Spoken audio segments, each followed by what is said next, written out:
Hello and welcome everybody to another episode of Pod Strickland. I'm your host, Shwin. This episode 271. I am joined by my good friend Kris Pursiainen. He is a beat reporter for WFUV Sports. Kris, how are you doing? I'm good. Busy week, on the road, and then now the Garden last night, but all positive happenings, I would say. Besides, Florida women's basketball losing when I accompanied them to UMass. I would say I'm the bad luck charm between the record of the home team at Madison Square Garden when I'm covering games, and my record at Florida women basketball games when I'm working them. But I will not, as to not actualize that thought. But yeah, for context there, if I ever go to a game, I never get to write or broadcast about the home arena being like a good environment because that team always loses. It's just like my curse. Whatever it is, they lose. So there's that. The Kris curse. Luckily, you did not curse them last night. And we're going to talk all about that. But before we get started, I have to make a few announcements. The first being that the Strickland has an Instagram. Please subscribe to it. That is at thestrick.land on Instagram. We are posting all kinds of new content on there. We also have a YouTube channel where you may or may not be watching this podcast. If you are watching it, please hit like and then subscribe to the channel if you're not already subscribed. That would be a huge help to us. Finally, the Strickland has a Patreon, which you can subscribe to. There are a number of different tiers. There's a $6 tier that gets you access to Pod Strickland, this podcast that I host every Friday with Prez. You also get access to the Strickland mailbag that comes out every other week that is hosted by Andrew Steele, a.k.a. Doug, a.k.a. the Doug Bag, along with Dallas Amico. You also get access to the Strickland Discord where the conversation quite literally never stops. There are further tiers. There's a $9 tier that gets you access to Strickland Roll, my solo pod, where I rant and rave about the Knicks even more. You also get access to wonderful weekly articles by Matthew Miranda, one of the best in the business. There are further tiers. There's a $15 tier, $30 tier, $50 tier, and $100 tier. Those come with a variety of additional benefits like listening on pod recordings, merchandise discounts, and even potentially co-hosting a podcast alongside yours truly one day, whether you choose to subscribe or not. None of this would be possible without you. So without further ado, let's get started. The Knicks, they split a weekend back-to-back. They lost in Philly on Friday night in a game that they were up for actually most of the game, but then just couldn't get it done in the fourth quarter. And then yesterday in what ended up being it was a weird game. The Knicks were up what felt like comfortably for most of the first half, but because of their piss poor ends to quarters, they were only up 6 at halftime. Then they come out to start the third, and they were dead. But they were able to turn it around, and ultimately, fourth quarter was kind of a seesaw thing. But the Knicks just with Jalen Brunson, his shot making down the stretch was incredible. Josh Hart, newest acquisition, obviously made a ton of big plays. RJ Barrett, he turned it around after what was looking like a totally miserable effort in the first half. So I guess, let's just start with Josh Hart because obviously he's the newest Knick. What did you think? I mean, I haven't really talked to you since the trade deadline in terms of just getting your thoughts on it. But what did you think of, one, the move to get him, and then obviously what you saw of him last night? Yeah, I think as always in sports, there was a new coach or a new team bump there. Obviously, Hart came out with the desire to impress the New York fans. After the game, he was asked, if he kind of felt like he resonates with the New York fans because he brings to the table those, margin things that they typically enjoy. 2 offensive rebounds in 1 play, 4 steals, 4 assists. It just worked really well. Regardless of that potential, first performance, first outing bump, Hart's really good at basketball, and it seems like the Knicks plan to bring him off the bench and then potentially have him close games depending on what happens. I tried after the game asking head coach Tom Thibodeau about the Knicks' view of the four players, Quickly, Grimes, Hart, and Barrett. I presented it as you guys may have four guys you're comfortable closing with. The question was going to be, is that going to be a game to game thing? You know, because I was going to say, like, with all of them being so good, there's no way to predict who's going to go off each given night, and it was going to be a very specific path to saying, yeah, we'll close with different guys, whatever. But because Thibodeau has been in this industry for a year or two longer than myself, he knew where that question was going because I led it pretty obviously. And he cut me off before I was able to ask it because Lord knows he does not want to speak to who he thinks he's going to close with. So I failed there. But you think that with Hart in the building now, there's a bit more. Obviously, the Knicks have lost a little bit of the, oh, every guy in the rotation is someone they drafted or someone that, okay, sure. But if you think about it from the perspective of they were going to have 2 to 3 first round picks in this upcoming draft, they were never drafting with all of them. They were probably going to trade at least one. If you think that they were going to trade at least one and you accept that and you understand it's how this front office works and it's what's going to happen, and a lot of teams do the same thing, this, that, and the third, then I think it does make a lot of sense to use it now and get the value out of the half season of Hart, and then also, potentially re-sign him. I think that it just adds up to do this now. I was actually, a little disappointed. I didn't see this coming a bit more because I think it makes a lot of sense for them to want the production now. I just suppose I didn't see them being so willing to move on from McBride in the rotation. But I think, as we can say, is kind of a thing with this front office this season. Like, the young players get a shot, right? Reddish had a shot to start the year. McBride got a shot. Sims is getting a shot. I think everyone except for Trevor Keels pretty much and Jeffries are getting a shot on the court. It just, and Makayak when he was on the team. I just think that these young guys that they say are important to them get minutes. So I don't think it's a war crime to say you are a youth driven team and then deal a pick for a veteran when that veteran is on the younger side of things, when he's got great synergy on and off the court with your most important player. And just when you see Hart play earlier this season, I covered Knicks Blazers. Jeremy Grant, career high. Josh Hart, under the radar, career high 19 rebounds. So he came into the Garden at like 6'5.5", and he got 19 boards. I just, that's who this guy is. He really showed it in the game yesterday. And I think that he is, I didn't peddle this narrative because there wasn't enough time to develop it, but I was going to do the whole, oh, he's going to be a fan favorite tomorrow kind of thing. And then it's already too late. Like, I missed one game before starting that narrative, and it's now too late because he has become a fan favorite probably already.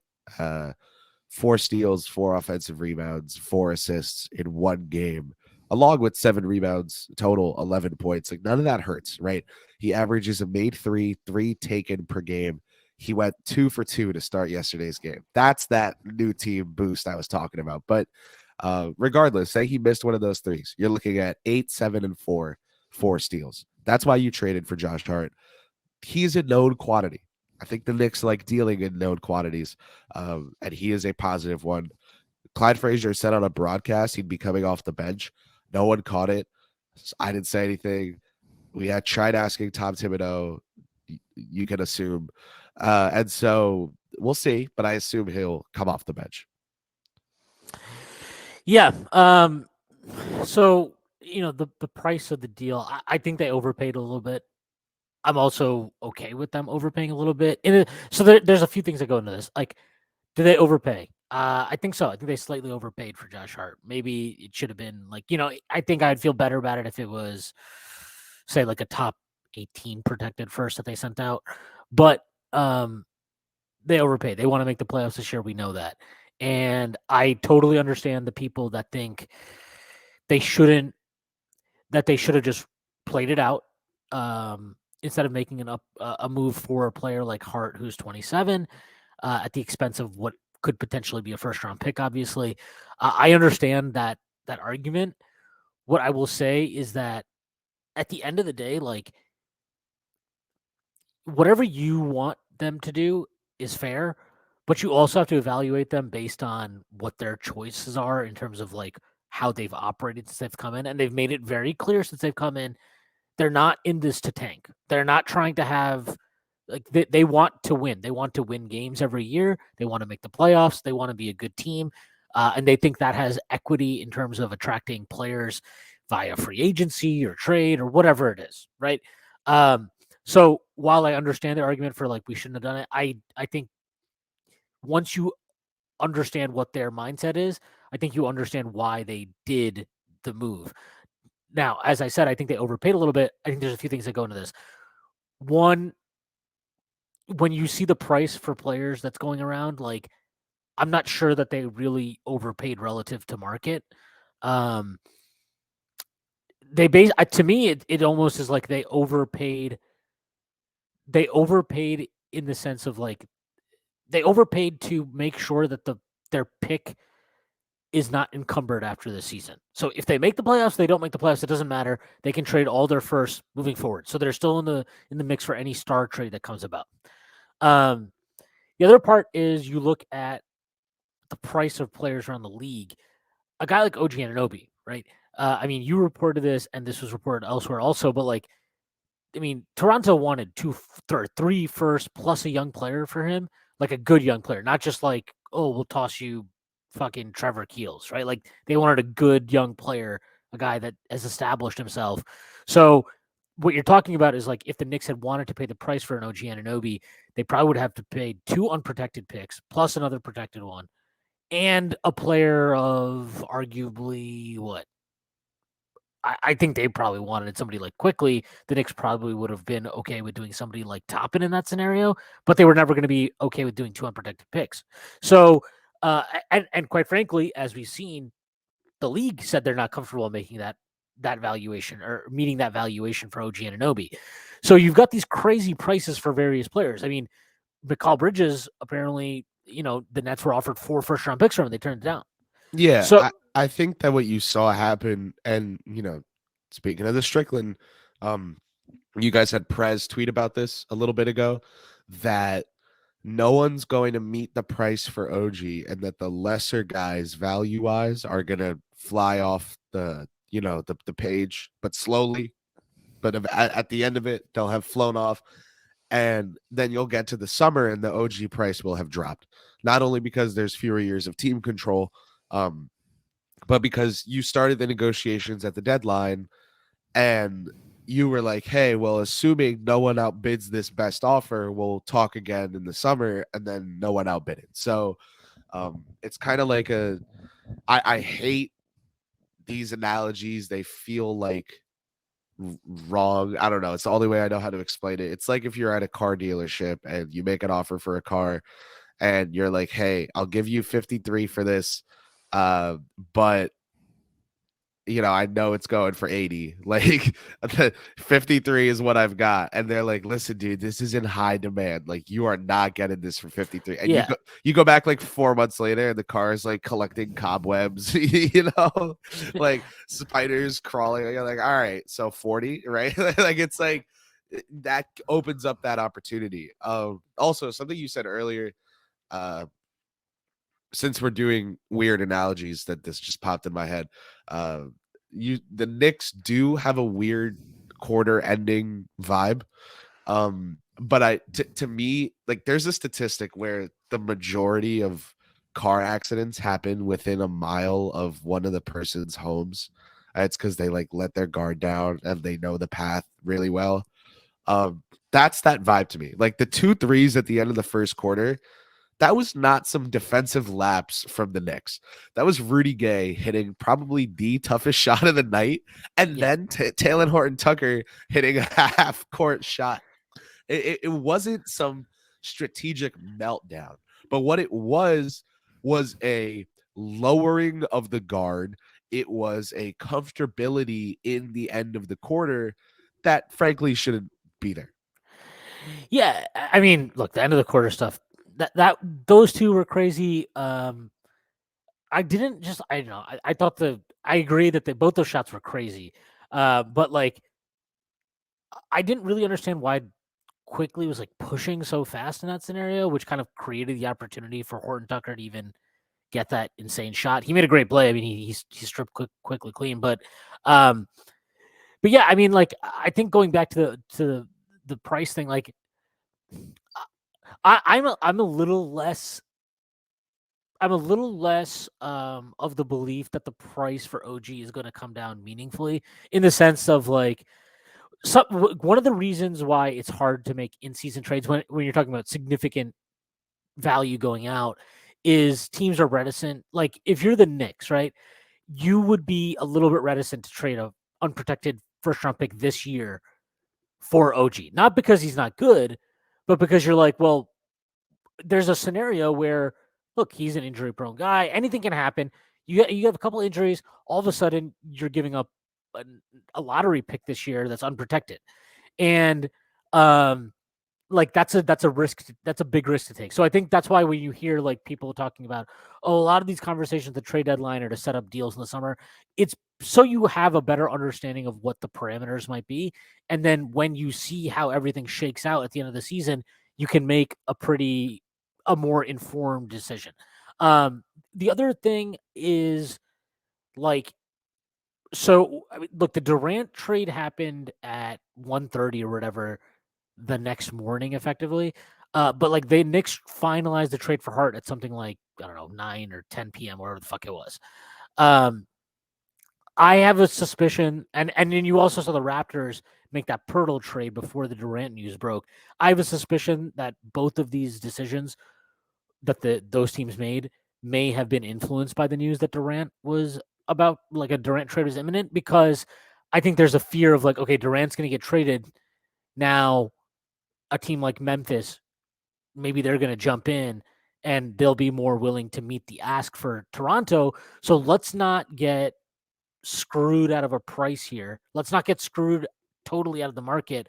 Let's move on to a lesser target who we know we can get at a price that is fine and let's move on. And like you see what Hart did. Like if Hart was OG Anunoby's size, he'd be considered a better player than OG Anunoby.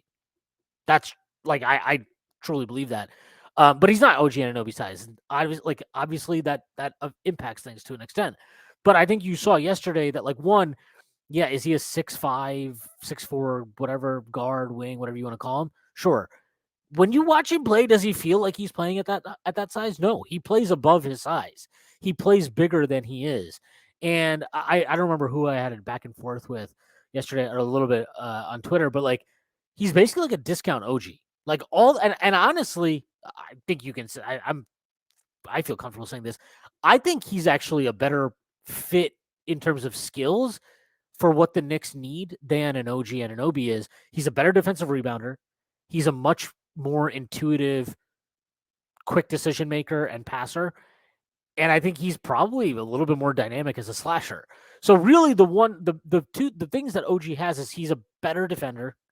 He's a more versatile defender, also given his size, and he's a better 3-point shooter. But like I think the Knicks need that connective tissue a little bit more than they need other things. And you saw in the fourth quarter yesterday, like, yeah, obviously, he makes a couple threes. That's great. He is making steals. He's getting on the ground. All that stuff is great. And not to diminish that at all. But I mean, not, of course I wouldn't diminish that. But the main thing, and you saw this yesterday in that fourth quarter, like, because the Knicks, like, let's be real, this was a shootout yesterday, right? This was not like it wasn't like a defensive struggle. It was a shootout. And so any stop you got was at a premium.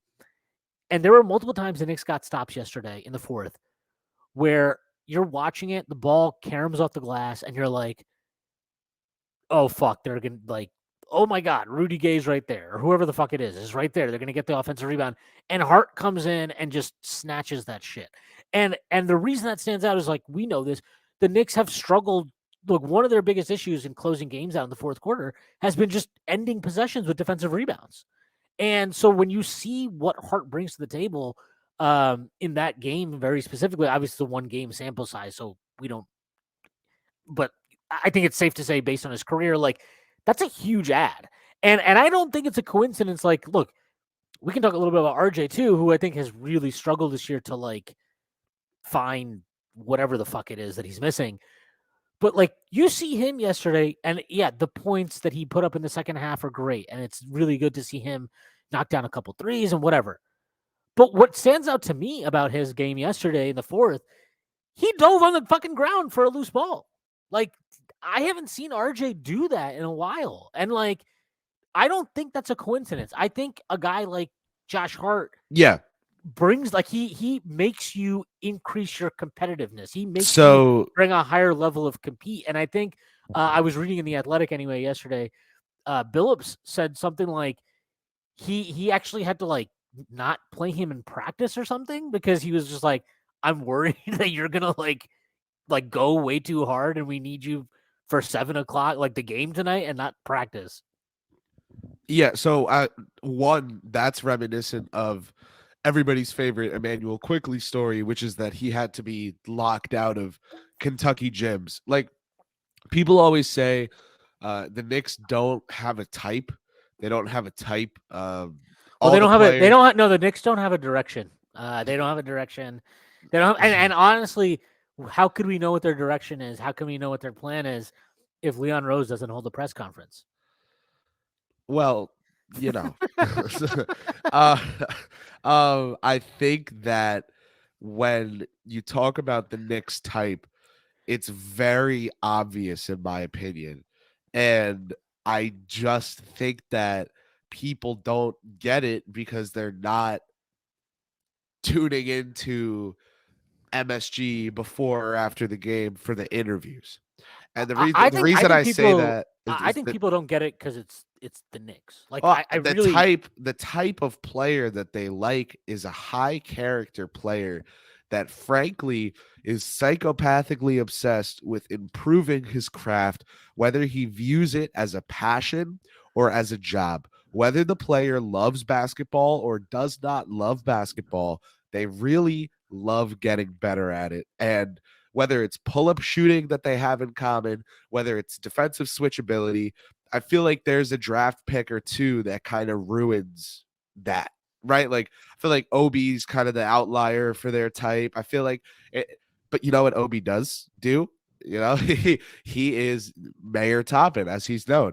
He's a beaming personality, and he loves improving. So to me, that's the type. And also, like what you mentioned earlier, right? The Knicks like known quantities.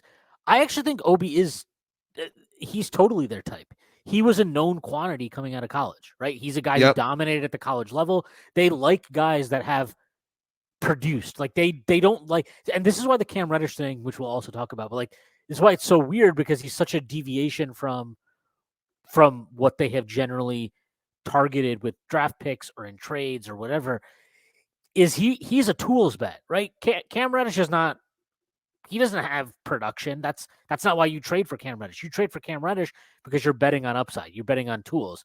So that's a deviation, because based on what they've done in the draft, you look at Quickly, Grimes, Obi, even Jericho Sims, who played I think he played 4 years in college. All these guys, they draft guys, and Deuce, like, they draft guys with records of production. Even a guy like Rokas, right? Rokas was established as a solid player in Spain when they drafted him. Obviously, he hasn't come over yet.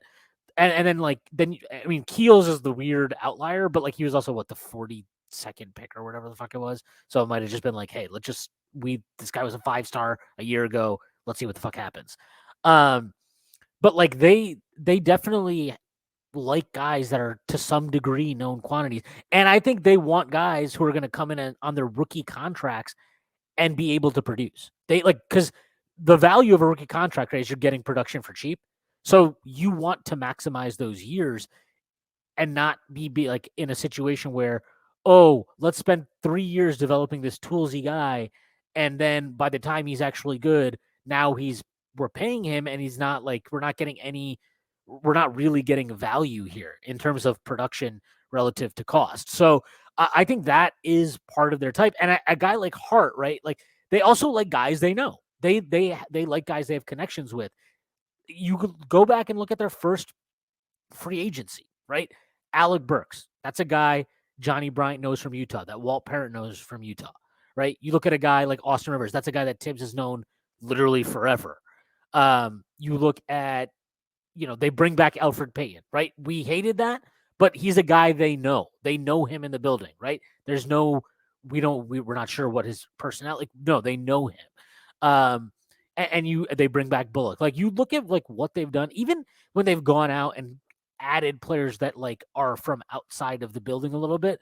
Evan Fournier, does he have any direct connection to the Knicks? Not really, but he's also a guy who played for years for Steve Clifford, who Tibbs is very close with.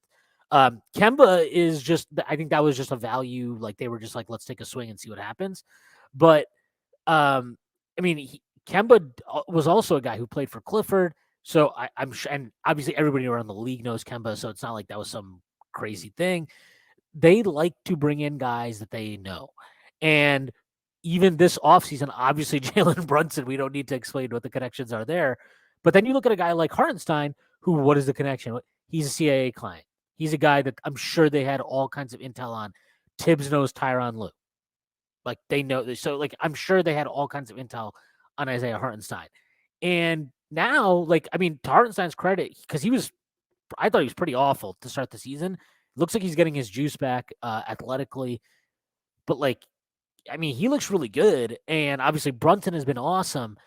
And so where I'm at with this team is like with the addition of Hart, who I think, look, it's one game, so we can't say that. And he's not gonna have 4 fucking steals and hit every 3. Like he's not gonna be this guy all the time, but he's gonna be a damn good player.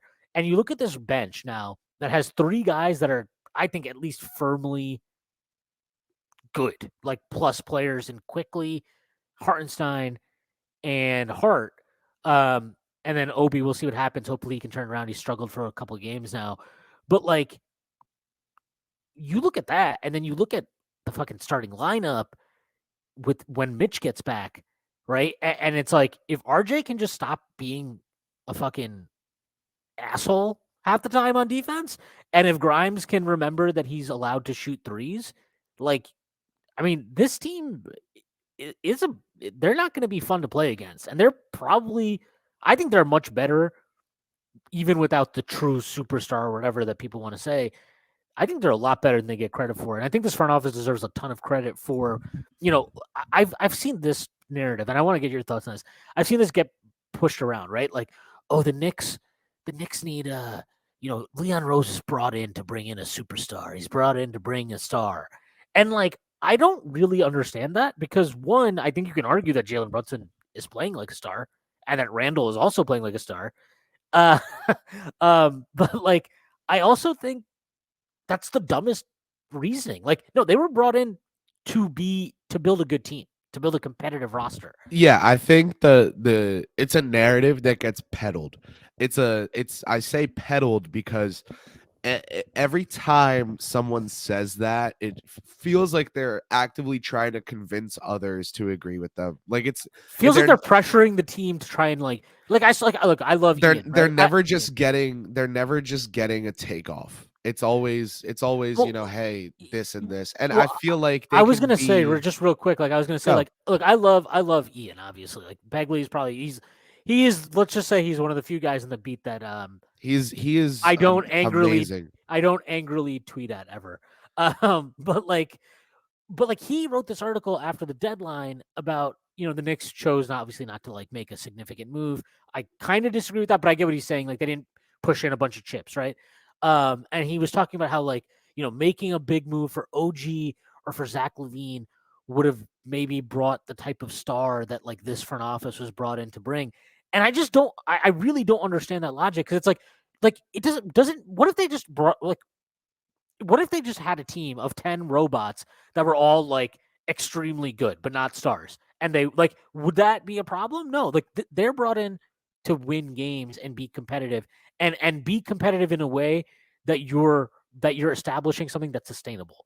And like I think the front office just actually deserves a lot of credit for like you look at how they've gone about building the roster, and you know this, like I killed them all offseason for like not like bringing back Tibbs and Randall, right? And I killed Randall. Like I wanted him off the team. So I can hands up, I was wrong. But I think what this front office deserves credit for is they don't rush into any decision. And that has its downsides and it has its pluses.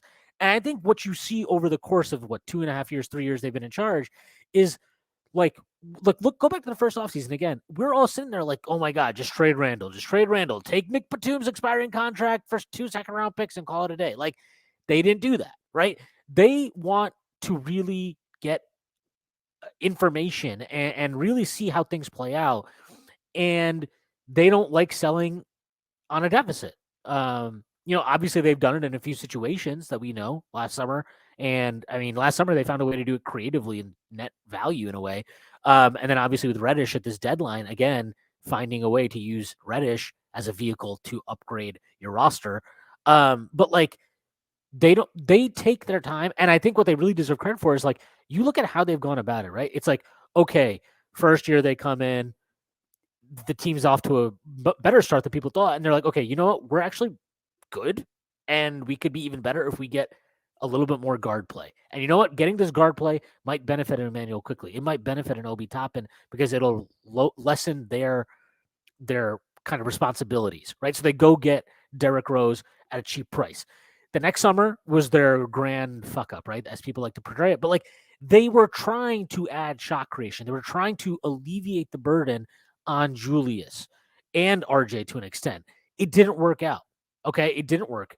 But did they owned that mistake, and then they pivot and they're like, okay, you know what? We need to really get a true steady hand at the point. Let's go get Jalen Brunson. Obviously, we know the connections they have there, as I mentioned before. Let's go get Jalen Brunson. And I think the sneaky weakness of last year's team was that backup center spot, and they go get Hartenstein. And Hartenstein obviously has struggled. He struggled for the first 25, 30 games or whatever this year, but he's really picked it up lately. And now, I don't know about you, but again, I when Mitch gets back, what is the weak spots of this rotation as things stand right now? To me, look like RJ Barrett just getting his head out of his ass, and Obi Toppin just kind of getting back to what he was doing earlier in the season.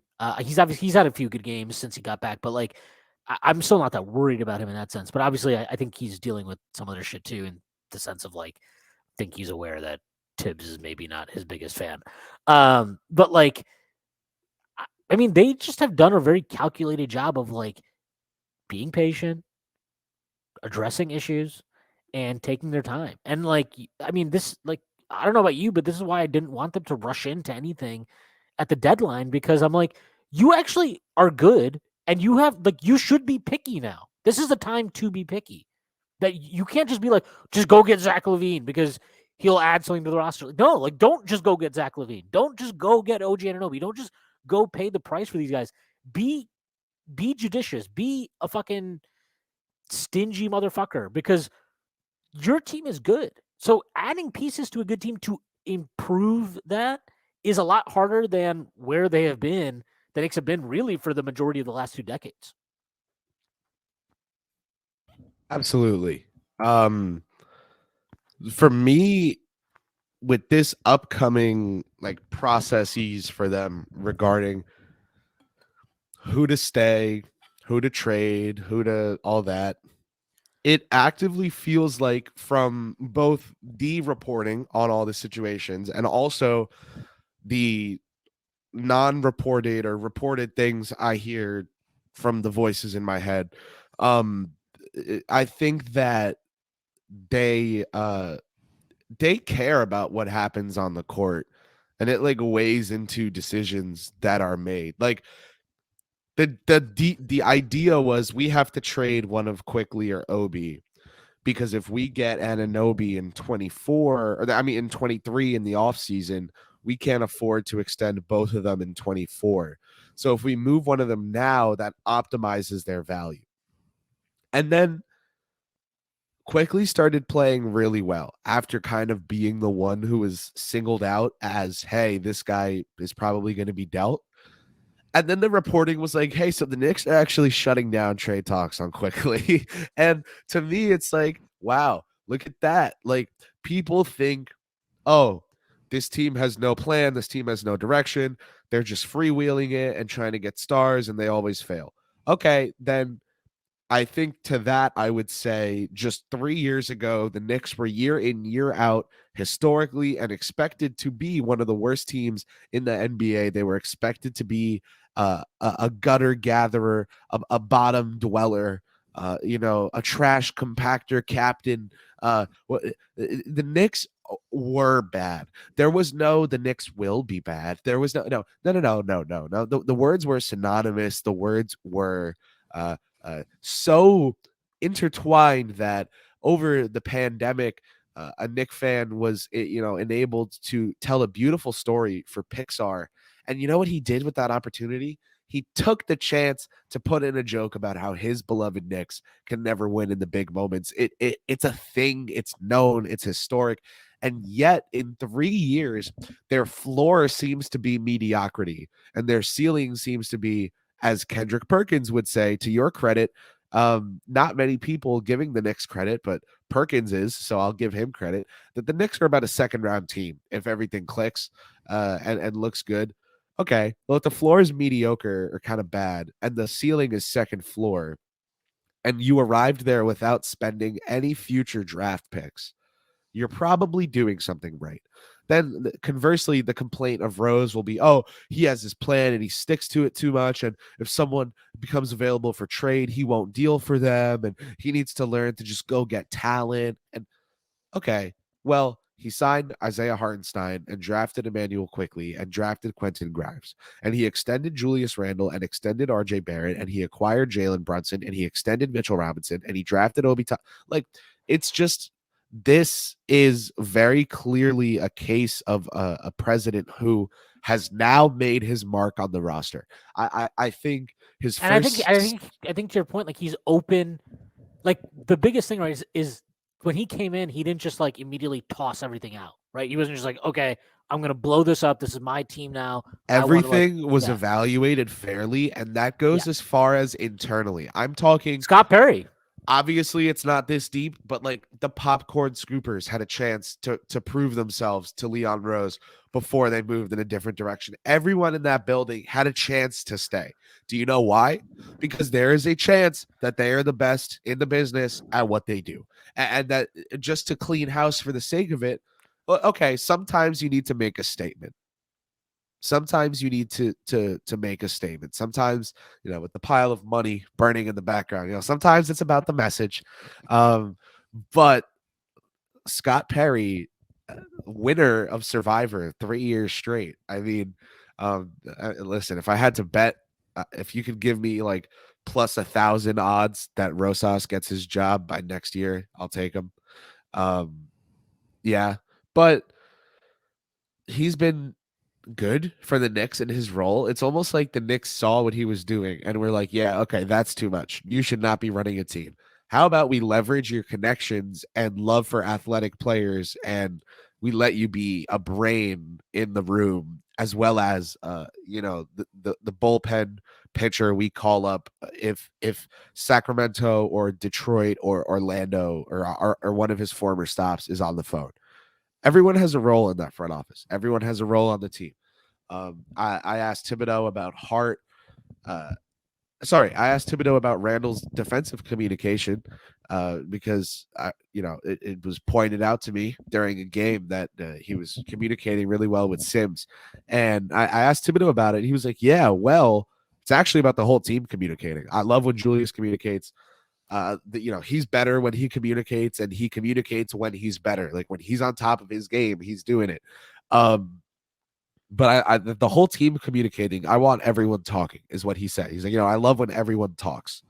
And I think for someone like, okay, again, maybe not this deep, but like the New York Knickerbockers place of business is a workplace, and there are loud people and there are quiet people. And, you kind of saw Josh Hart be a little bit of a star in the New York media light yesterday. Very ready for that. He came right out. He even kind of stayed back to make a little off the cuff statement Yeah, about I liked that. I like that. That was like a that kind of just it shows you the type of character you're getting, right? well, To stay back and be like, "Hey, thank you, Portland," effectively. I sure, and I like that interpretation of it. But here's what actually happened. um, the Gary Payton situation Mm, resulted in a lot of, well, Portland was making me take Toradol shots before the game, and uh, I right, see. right. Well, this is what my agent said. Listen to my agent, and the agent was like, he was taking shots before the game, and he was like, "Oh, see, I was taking shots before the game," and and then I I think that you look at just to me, it's very everything's clicking. Everything's clicking. Heart fits. It all fits. But with Heart, this statement, it was very like WWE enter the ring and like, hey, here's my take on that situation. And the reason I say that is because of the wording he used. He said Portland was a class organization probably 3 times. Um, he didn't have anything prepared, but when he did say something, it was a string of a couple words, as in like he had some notes of what he wanted to say, or someone shot him some notes. And he also said specifically that Portland operates between the lines. That's a very odd quote. Like if Julius Randle got traded from the Knicks and he did his first press conference or second press conference uh as a Maverick, and he comes out and he goes, by the way, New York does everything by the book. Like they're really moral. That's weird, right? So that was Hart throwing himself into the WWE ring of this Gary Payton situation. Um, and then in very WWE fashion, just 30 minutes later, Peyton was seen coming out of the tunnel with Lake of. It's like, all right, guys, then, now, forever. Like, Yeah. all right. Um. Yeah. I mean, I just the heart stuff is. I mean, look, he adds something to the mix that they were missing in terms of. I mean, you saw it yesterday. Like, I mean, just some of the speed he plays at really brings an edge. I think they needed that. They needed a little kick in the ass. Not that this team has been complacent or anything like that, but like you always can use a little bit more juice. And you could see as soon as he came in the game in that first quarter, like all of a sudden the pace is just you're going. And this is a team that obviously has struggled to like play with pace at times and really gets into these kind of like stuck in Lulls. yeah, they get into these like stuck in mud stretches. Like you saw it at the start of the second half yesterday. They just couldn't It get out of their happens. way. It happens when I broadcast. It happens when I podcast. Like when So it's you. I'm saying when I'm working, if I have a 3-hour show, I'm doing color commentary for a game, there will be a stretch at the start of the second quarter, for example, where I'm kind of just there.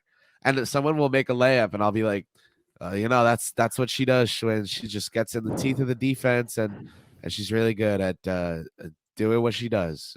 And a couple calls later, I'll like, oh, good morning. Like, whoa, like there's a basketball game going on right now, and I'm at it. Like, hello.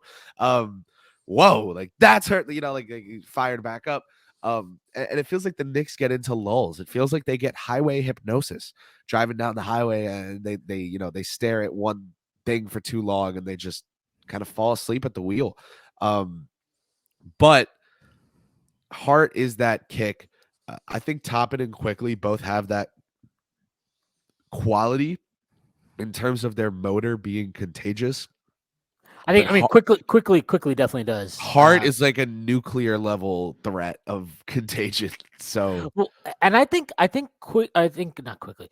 I think Hart like he is vocal. Like that's what it comes across to me. Like he's not a guy that's just like look, quickly is awesome, but quickly is vocal like in terms of like directing where guys should go on defense and stuff like that. but he's not a guy who's gonna like challenge somebody, right? He's not gonna like come in and be like, "You fuck this up. What the fuck are you doing?" Like I think Hart might be that guy, and I think the Knicks need a character like that. I think they can use a player of that caliber. And like what I like about Hart is obviously he's not the same caliber of player as like a Julius Randle or Jalen Brunson, but he's obviously played with both those guys. Like he played with Julius when they were both young dudes in LA. And he obviously played with Brunson in college, but like he he's a peer to them, right? So like I think he can challenge them at times in ways that nobody else on the roster can, right? Like RJ can't, Quickly can't, Obi can't, Hartenstein can't. Like none of these guys can really challenge those guys. Not that they need to be, because I think both dudes, especially like I gotta say, like Randall, his turnaround this year has been exceptional, but like not that those guys are lacking in terms of their motivation or anything like that, but everybody needs a kick in the ass sometimes, right? And so I think like he has that ability, and it's different coming from a coach versus a player. So to have that type of player on your roster, I think is a really good thing.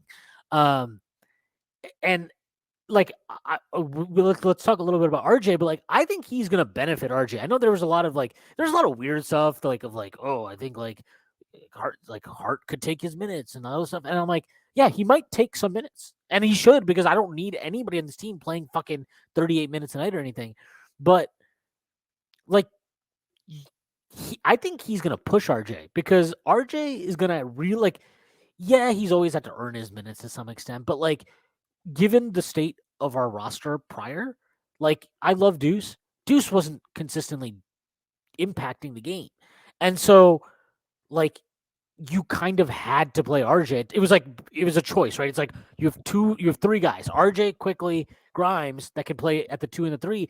And let's be real, if you play Quickly and Grimes in certain matchups, or Quickly, like you're undersized and you're giving up some elements of the game in terms of rebounding, whatever. Hart brings you an ability to he doesn't give you the ability to relax as a player competing for minutes at his position, because he's going to be playing at 150% every fucking night. Yeah, he's a jetpack guy. Like that, he just has one strapped to his like ankles at all times. Like he is always flying around the court. By the way, I don't know if you saw 2 minutes ago, Mr.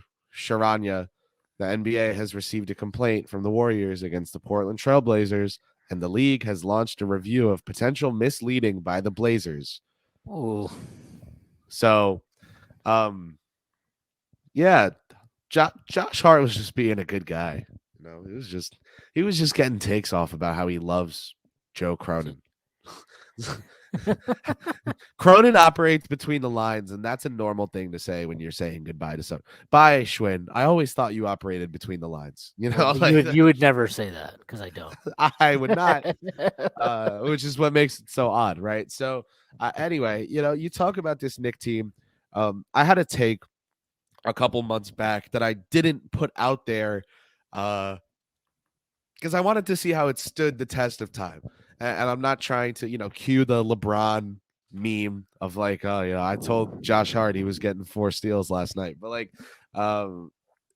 I said to myself and a couple friends that I discussed this stuff with, that if the Knicks make an upgrade at the deadline, and I was thinking more along the lines of a Gary Trent, but I would say this is that kind of acquisition for them, frankly. I think that Trent is really good. I think that he's really good at things that the Knicks are going to need eventually from their star talent. And that, like, I don't know. They don't like people complain about Quickly if he shoots too much off the bench, but Gary Trent is going to be Jesus. I don't know. It just, anyway, with that upgrade at the deadline, that the Knicks could make it to the conference finals, depending on how the seeding goes. The Atlanta Hawks just made it a couple years back because the seeding played out well for them. I think the Knicks can beat a team like Cleveland in the first round. I think the Knicks can get say they get a team in the second round, such as who what would shake out, right? Miami? Like if Cleveland and Miami are the two teams they play, if that's even possible on the bracket, can they win both of those series? Yes. I don't think they will. I'd see Miami, maybe knocking the team off with some turned up playoff ball, or if Donovan Mitchell goes off, like they could lose one of those two series, and that's all it takes, right? But to me, it's also possible that they make the Eastern Conference Finals this season. And when you take a step back and look at what Rose has done, which is get them in this position without mortgaging the future, I think you have to be optimistic about this team's future, given how smart they've been with the capital that they've used and how much how much asset capital they have left. Like, it's a ludicrous amount of draft picks and talented young players. And now the young players are worth more because they played them.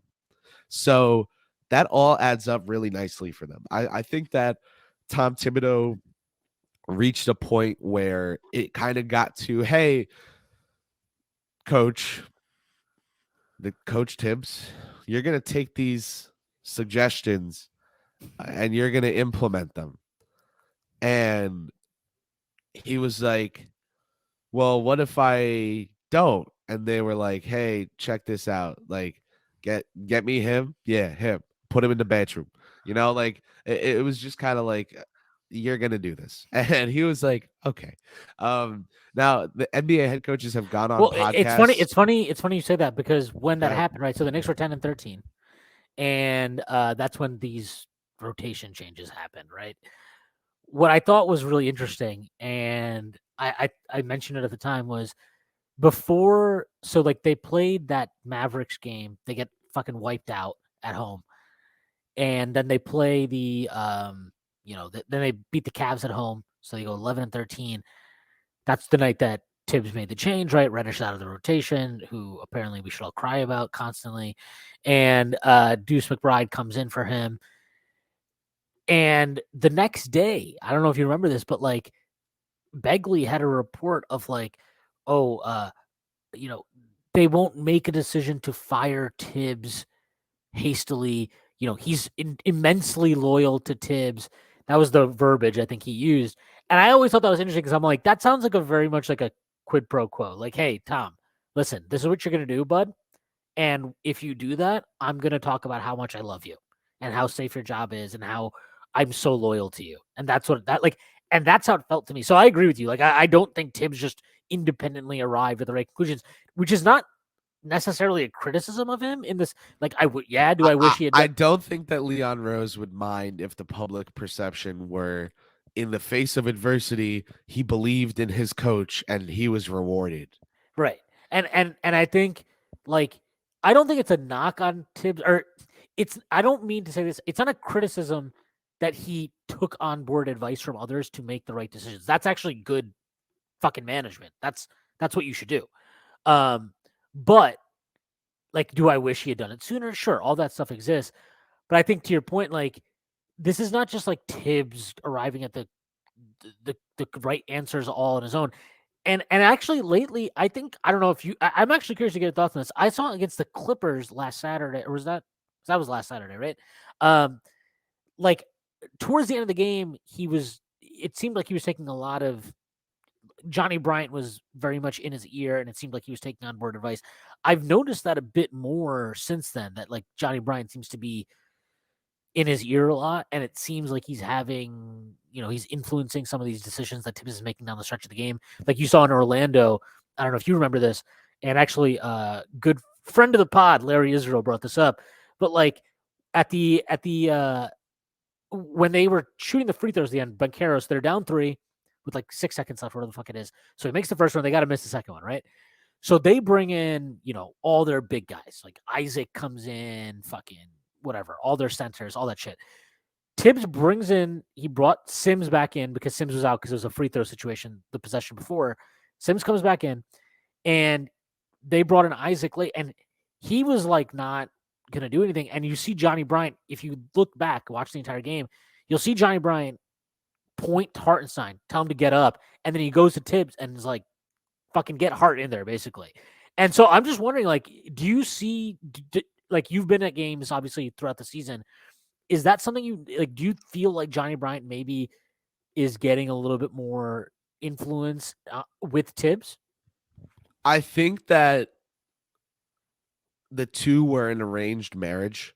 I think that they had no relationship before working together on the Knicks. And I think that now that things are going well this year in general, they are clicking in regards to Bryant really has a rapport with a lot of these guys on the team.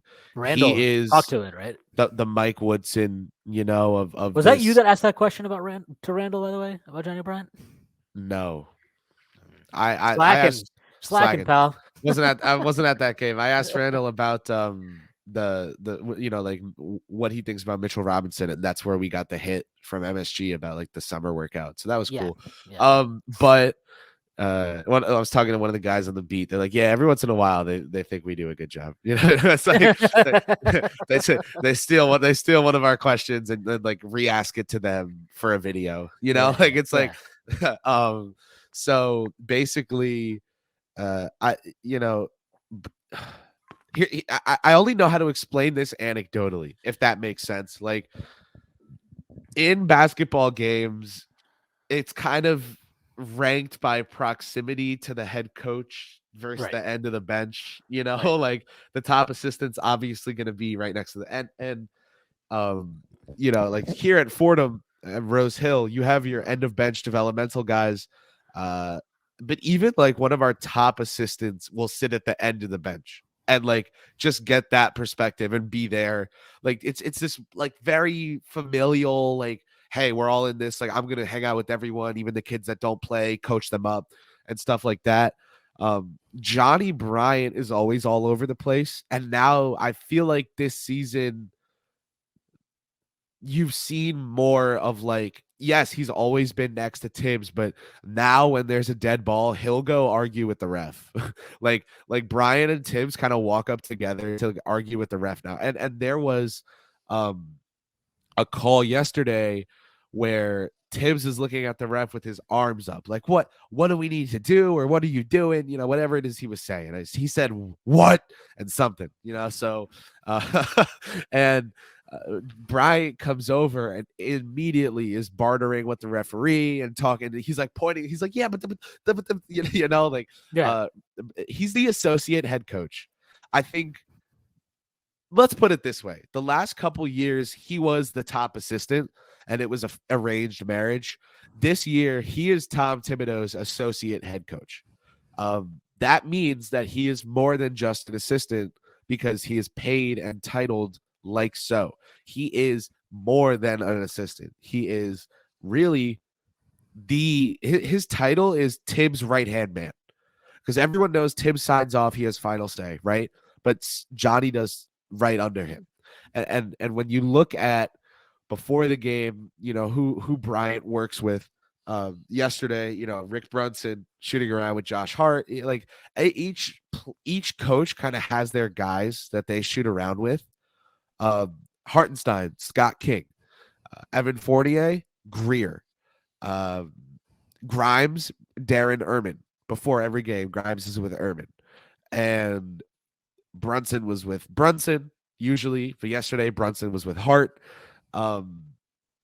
And Johnny Bryant's guys are RJ and Julius. Like it's like very it's like very clear what he's here to do. It's to help the guys who get the ball in their hand be better with having the ball in their hand. he's always working with quickly before games too. Yeah. So I was more talking about like with a one-on-one warm up, but like when the guys come in for extracurricular warm-ups, yes, Bryant works with them too because they want to work with him. Yeah. So it's very much a thing of like, Erman will work with Quentin and you'll hear him like, hey, release higher, next pass. Hey, release higher. Like little shot tips and things like that. Bryant is very like, I'm not trying to be crazy, but this is the only way in my youth that I know how to make this point. Bryant has like a very Phil Jackson, like you're going to coach yourself and I'm just kind of going to watch it happen. Like vibe to him. That's like, I'm going to impart the knowledge and you're going to figure it all the hell out and put it all together. But yeah, like Yoda, like I'm gonna be behind the scenes in the force, like telling you how to do it, but you have to make this happen for yourself. Like he'll go with Randall before the game and he'll do run throughs of finishes through contact just in walking motion, just to work on Randall's footwork. And then after that, they will talk together for like 2 minutes, and Brian will be feverishly describing something. But it's always like very chill. It's always very chill. Like you can just tell they go to him. He knows what he's talking about. He's someone they lean on, and they feel comfortable being able to lean on. And I think it says a lot that every player has a coach, and he's got RJ and Julius and Quickly before games. Like it's very in line with who he is and what his role is on the team, which is to be the associate head coach. Yeah. No, I mean, I look, the credentials he had coming in were, I don't want to say beyond reproach, but like you're talking about a guy who Damian Lillard swore by, right? Donovan Mitchell swears by, and obviously he played Utah yesterday, so there were plenty of mid-court reunions. Jordan Clarkson specifically was a player that made sure to spend a lot of time reuniting with Bryant. It was a funny game in the sense like I always forget this, but like that Lakers team before LeBron got there, there's all these guys that like went like they're all over the league, but like it was funny seeing like Clarkson, like Hart when he went to the free throw line. Hart, Randall, and Clarkson. Yeah. Like the first time Hart went to the free throw line, he missed his first free throw, and you see like Clarkson come up to him and whisper something in his ear after, and it was like, I mean, they're joking. Like you see Hart like laugh, like he's like, "Get the fuck out of here, come on." But it's like it's funny. You like forget that, but like, yeah, it's just a funny game where it's you're getting old, man. The kid Lakers are now like 30. Yeah, Clarkson's like 28. What is he like? I think 30? Clarkson's older than that. I think Clarkson might be in his 30s already. I thought he was like 29, and that may have been being nice. Maybe. I know Randall Hart. 30. So Clarkson's 30. I know Randall Hart, like that group is like the 28, 27, and then you got BI. But Lonzo, all those it's guys, crazy to think. It's crazy to think how much of kids like BI and Lonzo were on that team. Yeah. And now think about like Ingram is one of the guys in New Orleans. It's very cool to see, and I guess unfortunate for Laker fans, but it has to be cool to see Ingram be a Pelicans All-Star and Randall be a Knicks All-Star, and Clarkson 6th man of the year. Clarkson 6th man of the year. D'Lo was D'Angelo Russell. I was gonna say D'Angelo Russell and leave it at that. But like, I mean, like I like shitting on D'Lo, but like he's a good player. Like he's not like some bum, right? I was told to describe the Lakers deadline. I said I thought they added 3 good basketball players, and that's like good for them. So I mean, you saw it yesterday. There was value to like, we actually have like more NBA players now. This might be a good thing. The Lakers aren't going to save the world, but I don't think the Kings are either. They're just teams you don't want to see in the first round. I think those teams are allowed to be fun. I think the Knicks are a team that no one is scared of in the NBA Finals. If you are playing the New York Knicks in the NBA Finals, you probably feel really good about your shot of winning it. If you're in the Eastern Conference Finals, you're playing. Also, everybody in the East may have died. If you're in the Eastern Conference Finals, that means 13 teams caught whatever. But like if you're in the first round against the New York Knicks, if you're the Cavs, if you are the Heat, if you are the Indiana Pacers, and you are going into the first round of the NBA playoffs, and you go up against Brunson, Randall, Barrett, Robinson, Quickly, Grimes, Hartenstein, Toppin. Like, that's not fun. And there's a physicality they play with that's just brutal. We're going to talk a little bit more about this, but before we go on, the action never ends at DraftKings Sportsbook, especially this summer. With tons of ways to bet on all your favorite sports, you can fuel your fandom and feel the heat of the season like never before. Plus, right now, DraftKings Sportsbook is giving new customers a risk-free bet up to $1,000. That's right. Make your first bet up to $1,000, and if it doesn't win, you'll get another shot to cash in. You can throw down on all the major action for baseball, golf, MMA, and more.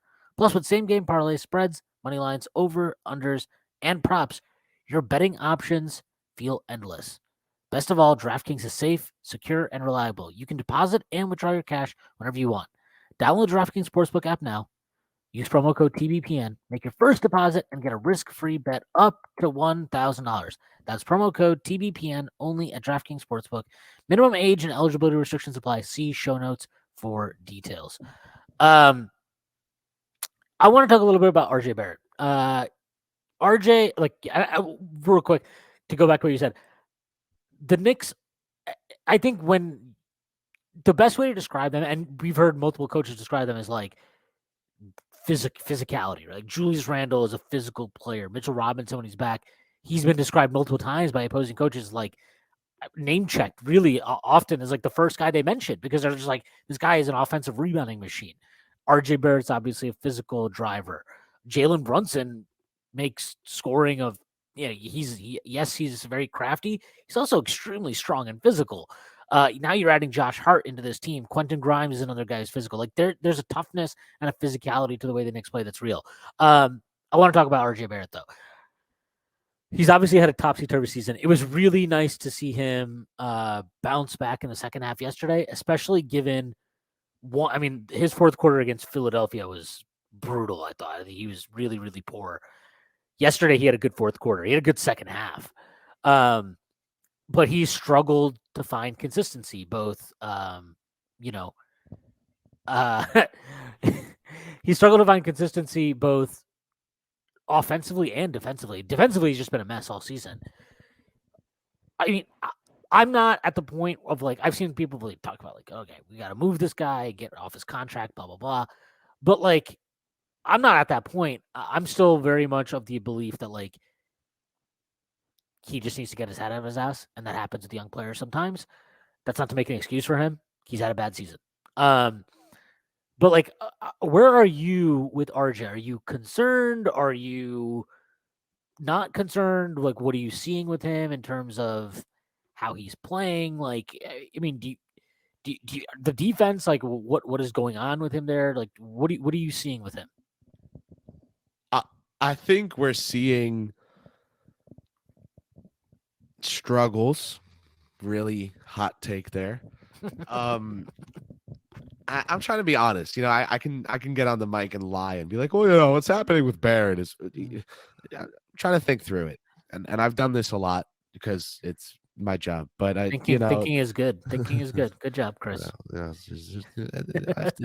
You're like 8 seconds removed from struggling with reading a pre-written. Okay. Well, do you want to know why? Okay. So they give you like they send us like updated different different like, so this one that they sent, it's for like the summer, which is why it made no sense to me. So I had to double check whether I was doing the right one. It's like, especially this summer, and they're talking about fucking baseball, and I'm like, who the fuck cares about baseball right now? What are we talking about here? It's fucking NBA season. It's Super Bowl day. Like, come on. It is the morning of the Super Bowl. Yeah. Hell, if you like betting, so spring trading is soon. So I think we're seeing RJ Barrett struggle, and there's context to these struggles. Surprise. I think that you can lay out some facts, and whether you like them or not, whether they make sense or not, and whether they're good or not, I think they connect the dots. RJ Barrett has struggled several times in his tenure as a New York Knick. Do we agree? Yes. These struggles come in bunches, in slumps, in real lulls, in molasses dipped foot, tunnel vision stricken eye, like 8-game, 12-game, like it's a real slump, right? There's never like, hey, over these 30 games he was kind of bad. It was like, no, like he was the worst player in the NBA these 12 games, and then he was an all-star the next 4. And then, right, would you also agree there that it's kind of streaky? It's kind of yeah, he's been really streaky. Like, it doesn't feel like, I mean, yesterday's a perfect example, right? The first half, this guy looks like a fucking basket case. He couldn't do shit. The second half, he comes out, all of a sudden he's slashing to the rim. He's making good reads at the rim. Like it's just, it's a tough, it's been a brutal season for him. And it's like, even look, he's had this 35, 33 game, whatever the fuck it is, a long stretch of games here where he's actually been fairly efficient offensively. But even within that, it doesn't feel like there's a continuous surge, right? Like with quickly we've seen, I think for like, honestly, for like the last 2 months, it feels like it's a consistent surge, right? It's like every game you're getting kind of what you expect from him. Whereas with RJ, it's like, it's just like a fucking roller coaster constantly. And right, but it's never staticky. It's never sharp. It's always like easing, or I think another true statement is I think this is the best way to describe it, is like, you see to me, he has demonstrated this year that like his highest level is higher than it has been in the past, right? But like he doesn't get there often enough. And then you have these games, like, I mean, they're just games and stretches where you're just like, what the fuck is going on with you, man? Like, what was it, like 2 games ago? What was it? He was like 0 of 11 from 3 for 2 straight games. And you're like, and it's not like this is a guy taking a bunch of like difficult off the dribble threes, right? It's like you're getting open catch and shoot jumpers. Like, yeah, I need you to cash in on this at some point. But like, right. like you're like, I think what I see, I'll just throw this back to you. Last year, Emmanuel quickly really struggled for a good portion of the middle third of this season. And I thought he was pressing. I thought that he was playing, like, he was not playing instinctively. He was not playing intuitively. He was overthinking things, and you could kind of see it in his play on the court, offensively anyway. Defensively, I've never had a problem with Quick. I've always thought he gives you everything he's got on that end. He's taken it to another level this year, but I didn't have that problem with him at all last year. Like and that's why I never, like, even when he was shooting like shit, I was just like, I don't care. The team keeps like playing fine when he's on the floor. Like, just let him go through it. It's fine. And I think RJ is going through it right now. Like, I don't know why. I don't know what triggered it. I don't know what it is, but I do think he's going through something where, like, you can see it. I mean, I don't know. Do you remember that 3 he banked in against Orlando? Like, Yeah. when he caught that, he was wide the fuck open, right? He kind of fumbled the pass a little bit, and it almost looked like he was like, oh, should I shoot this? And then he's like, okay, I'm wide open. I have to shoot this. Gets lucky, right? Banks in the 3, but it's like, it was a very unsure shot. And it's like, how are you unsure of what to do there, right? Like, just shoot the fucking shot. And I think Grimes is going through this, a similar thing right now too. And so, like, I think with RJ, it's obviously more pronounced because he is a higher usage player. So when he's going through it, like, it fucks you in a lot of ways, and it sinks the team. And the difference between him and Quickly is, like, I think when Quickly is struggling offensively, he'll never let it affect his defense. He'll never let it affect other pieces of his game, like when he's scoring poorly. RJ's letting the offensive struggles impact other areas of his game, and that to me is what actually pisses me off. Whereas, like, I can deal with the figuring out your scoring and struggles there. Like, I'm okay with that. I accept that, like, a 22-year-old on high usage who isn't like, look, there are guys that come in and they're just like star, right? Like, Banchero comes in and he's like, I'm an efficient scorer. Like, guess what, guys? Like, I just do this. Like, RJ's not that guy. He's not that level of a talent, and that's okay. That's not like a criticism. That's just a reality. But, like, he just, like, he's going through an off, like, he's figuring out, okay, I've gotten better at certain things. How do I actually turn that into being a better player? And I'm okay with that. I just need him to get his head out of his ass when it comes to, like, use your physicality on defense to some degree. Like, box out, go get me a contested rebound. And we saw some of that yesterday, which was really good to see. But, like, it can't be one game and then we get 2 games of bullshit and then 3 games of good play. And we need, we really need, and not just we as fans, but like the team, like, if this guy gets back to what he did as a second-year player, just in terms of his defensive effort and that type of shit, on top of the offensive improvements that I think he has made, like, he's going to elevate the team. And really, like, he's got this, the last however many games this is, the Knicks are they're 31-27. So he's got 24 more games left in the season. I think this is like a really big stretch for him as a pro. Not to say like if he struggles like he's done forever, but this is like a stretch for him to really knuckle down and be like, okay, I have not had a good season. The team is still in position to not just to make some noise, but like to have a good season. This team is in position to like to clinch an automatic playoff berth, avoid the plan altogether. He's got to be a big piece of that, and like he's in position to do that. This is a big stretch for him. So like, I mean, to go back to what I was saying, like when his issues right now, do you kind of feel like do you get what I'm saying? Like it seems to be the same thing with like that quickly was going through last year. What I was gonna add there too was like another true statement is that with Barrett, another true thing to point out is what I was gonna say is with Barrett, another true thing to point out is basically you have these trends that he establishes, right? But you look at him when he's on and you see what works and you see him almost because I think the feel is low naturally try like desperately to recreate those successes specifically. Like if a move works for him, he'll go to it over the next couple games and then it fades out. Someone not, like he's he's always been like very kind of robotic. He plays stiff. He is a good player. He is a good player, and when you look at him in the slumps, it's really hard to hear that and be like, yes, because he looks bad, and it looks like he doesn't want to be good. It looks like he doesn't. Do you understand what I mean there? He's not. He doesn't make the extra effort. Like okay, again, yeah. I'm not trying to say he doesn't. I know exactly what you're saying. It's like he's not gonna that's why it was so good to see him dive for a loose ball yesterday.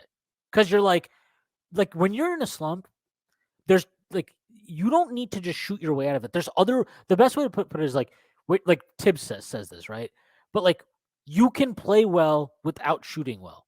And with RJ right now, it feels like he doesn't get that. It feels like so many times you're watching him play and it's like he's so focused on like I got to get my scoring right. I got to and you're like, okay, you do, but also like you can help us win ball games even while you're struggling to figure that shit out.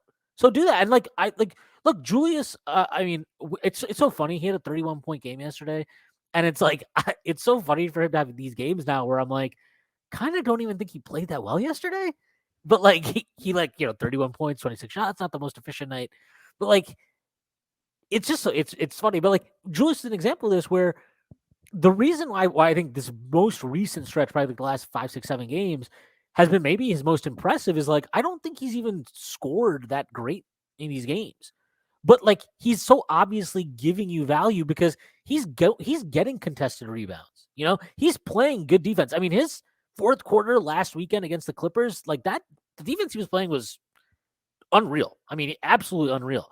So like that is what RJ needs to figure out is like, hey man, we need you and we need you in all the ways that you can help, not just as a scorer. Yeah, and to me, RJ can help in those other ways. Yeah. And he has.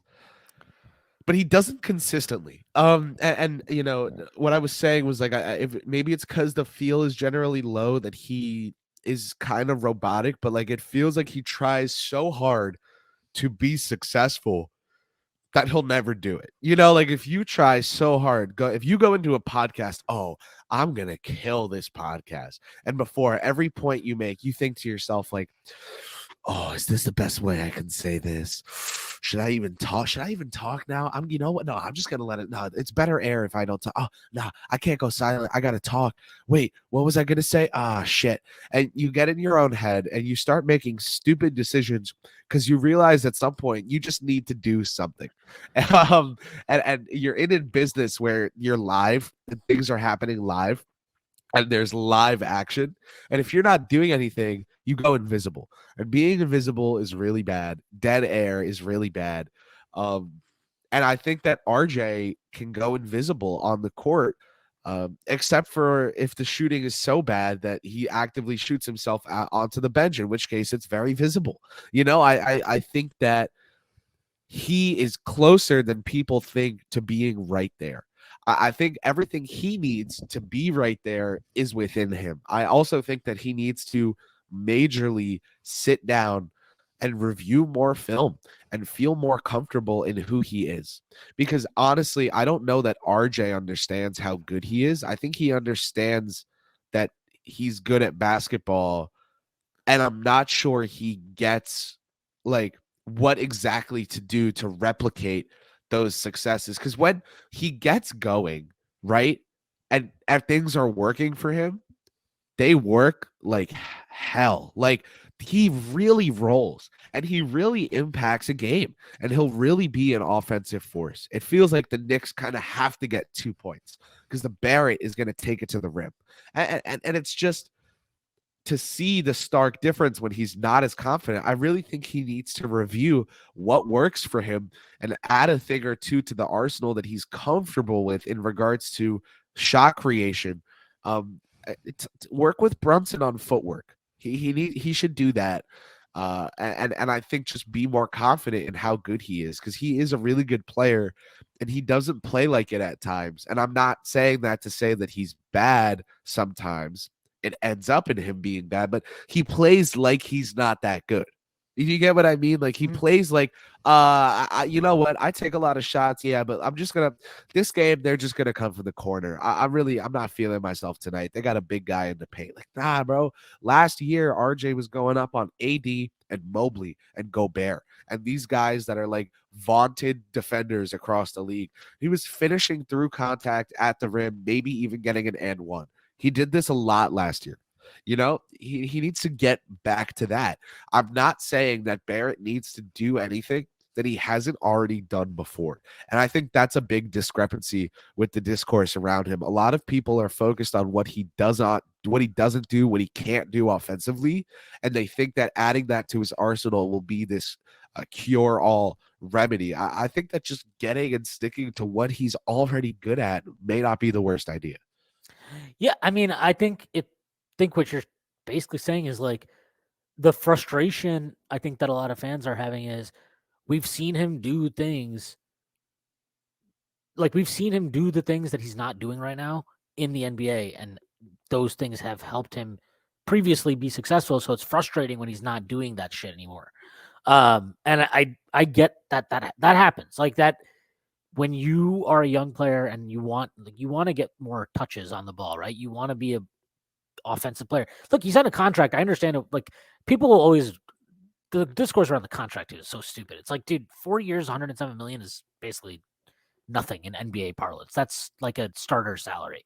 So, but like he wants to be an all-star. Like he wants to be all of these things. He wants to be one of the premier wings in the league, all this type of shit, right? Doing that requires scoring and scoring well and all this shit. So I think like he's so focused on that, it's taken away from other pieces of his game. I do think he can get back to it. I'm still holding out plenty of hope for him. But like, yeah, I mean, look, it's obviously hard, especially when you see a guy like Quickly who's just played so well this year. And obviously him and Barrett have kind of weirdly shared minutes at the same position in a way. So it's just hard to be patient at all times. But like, yeah, I mean, look, he's going through it. And I think do we need do we need to trade him right now? No, we don't need to trade him right now. I wouldn't trade him right now. But the team is this is where it gets tricky. The team is really good. They're on a 49 win pace since they made the rotation changes. That's pretty damn good. Julius Randle's 28. It's not super old, but it's old enough where you're like, if you're committed to him, then you need to start trying to maximize winning during that time period of his career where he's going to be this level of player potentially. And RJ right now is like, look, I hate to say it, but he's been a hindrance this year. He's not. It seems like he's on a different timeline from potentially the rest of the team. Now, I do think this is of no fault of his own. And the reason I say that is because everyone knows the number one thing that accelerates a rebuild is hitting on draft picks. Everyone also knows that I personally have been very loud and public about saying that RJ Barrett will not look like a star in the NBA until the 5th year of his contract, where he will then the 5th year of his career. I was And gonna where say, Chris, we've waiting for 5 years contract. We're gonna have problems, bro. you might you might be full gray at that point. So basically the 5th year of his career, he will start to look like a star. That's the developmental path I kind of viewed him as being on in year 1 and year 2. And when you take that path with the fact that the Knicks got Quickly and Grimes at the 25th pick each, it's really hard because you can argue that two things can be true. Number one, let me exaggerate here for purposes. Number one, RJ Barrett will be a perennial lock in the All-Star game. Okay. Now, that's an exaggeration on what I believe, but say that that's thing number one that can be true. You can believe that and also think that it makes sense for the Knicks to utilize him in an Anunoby deal if it means that they don't give up any draft capital or they give up a protected pick or whatever it is. Like, there's an argument that using him for that kind of value, the same way that Cam Reddish can be a good player somewhere, but it was smart of the Knicks to use him in the Hart trade. Like, Yeah, I mean, he was done in New York. It's right. not, So these things work he's out just like this. yeah. And Yeah. RJ has to keep up with the tide here. And if he doesn't, he's going to be just fine somewhere else where he'll get the ball, be able to do what he needs, have a bunch of fans, sell a bunch of jerseys. But I do think he'd like to make it work in New York, and I think he knows he needs to be better. Yeah, I agree. It's just like, look, players develop at different rates. They need different things at different points in their career. You mentioned Cam Reddish. There's been a lot of people talking about like this is like such a failure of the organization to maximize him, the draft pick they traded, and I get it. I do think it's an organizational failure, misstep, mistake, whatever you want to phrase it, in terms of the actual trade to get Cam Reddish, because it's very obvious they were not on the same page as Tibbs. That Tibbs didn't want him. I thought it was very. I think it was very notable. I think Stefan Bondi mentioned that Tibbs wanted Hart at last year's trade deadline. I don't think it's a coincidence that he never took kindly to Cam Reddish, given that, and that he's happy as a pig in shit since they traded for Josh Hart. But Mark Berman told me over the summer that Tibbs just straight up does not like Cam Reddish. And yeah, I remember he was on the draft class with you, right? Yeah, and Mark literally, he goes, yeah, Tom does not like Cam. And it's never about Tom thinks Cam is a bad person. Tom doesn't wish Cam success elsewhere. Tom just wants Cam to be someone else's deal because he sees him as a deal. He sees him as a burden. He sees him as time that he needs to invest that he will not get return on because Tibbs is enamored with tangible production, and Reddish gave him that sporadically. Not good enough. Fred Katz asked Tom Thibodeau who the Knicks would target with their roster spots. Now, that's an odd question to ask a head coach, but as you know, Tibbs is kind of the Knicks shield for that stuff. So he fields all those questions. And so I think it's fine to ask that question to Thibodeau. And Fred asked Thibodeau that question, and he was like, good ones. I have a bias towards good players. Yeah. Whole room laughed. Everyone loved it. But like, that's Tom. He's joking, but he's never really joking. Well, there's a kernel of truth to every joke, right? If you notice, that's a weird way to say that there's truth to there's truth to every good joke. Where'd the kernel? Jeez, dude. I said there's a kernel of truth to every joke. That's you said kernel? Yeah, what did you think I said? I heard curdle. No, I was like, a kernel of truth. I was like, what are you, fermenting truth? What the fuck are we doing here? That's gonna be Trump's new wine. We're gonna ferment the truth. All right, so listen. Basically, you take a look at every joke that Tom makes, and they're all like, he's being dead serious. Like, hey, Jericho's in the dunk contest. You think he's gonna win it? He better win it. like Yeah, he's no, yeah, he, that was funny. he's being honest. Yeah.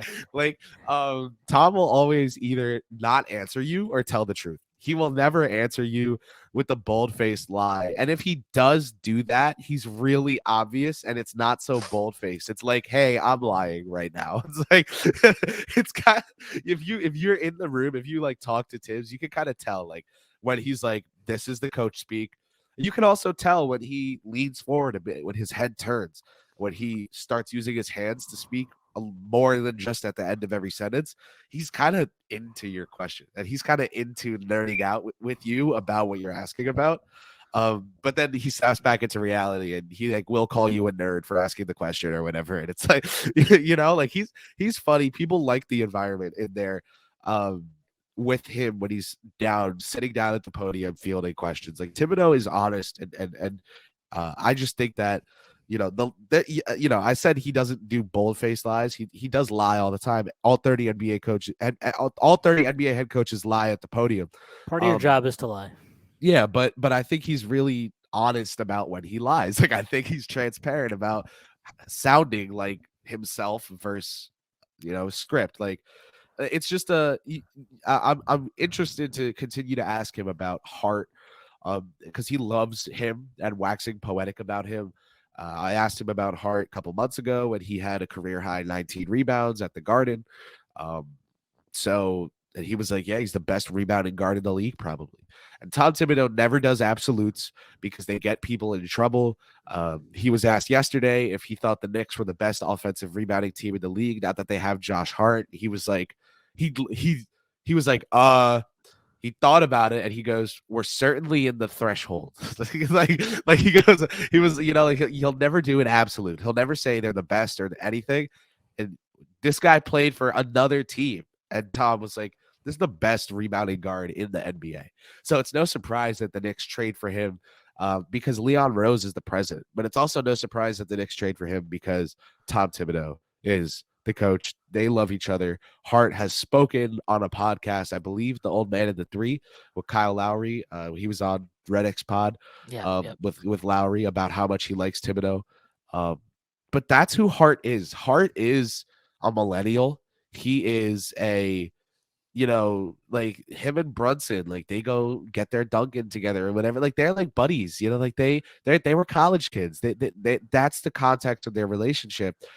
But Hart is that guy. Brunson is that guy. These guys are very much like basketball frat bros in that way. Like you hear Brunson talk, I'm from New Jersey. He sounds like a Jersey hoop bro. Like that's like, they are very chill. They're very laid back. Like they're not crazy out. When I say frat, I don't mean party. I mean like they just kind of hang together. Like they're not out partying. They're very calm, very collected guys. But on the court, they love being pushed and they love the fire. And that's what Thibodeau can bring. So Hart really loves that. Yeah, he does bring that competitive fire. I do think that that's a big bonus to getting him. And you're right, like Tibbs is, for better or worse, he wants to, like the Reddish thing was always a struggle for him, probably because he's like, no, I want to win ball games, and you're telling me to develop this kid who's not going to help me win ball games right now to potentially help me win ball games 2 years from now, right? Like, well, I don't have that time to invest in him.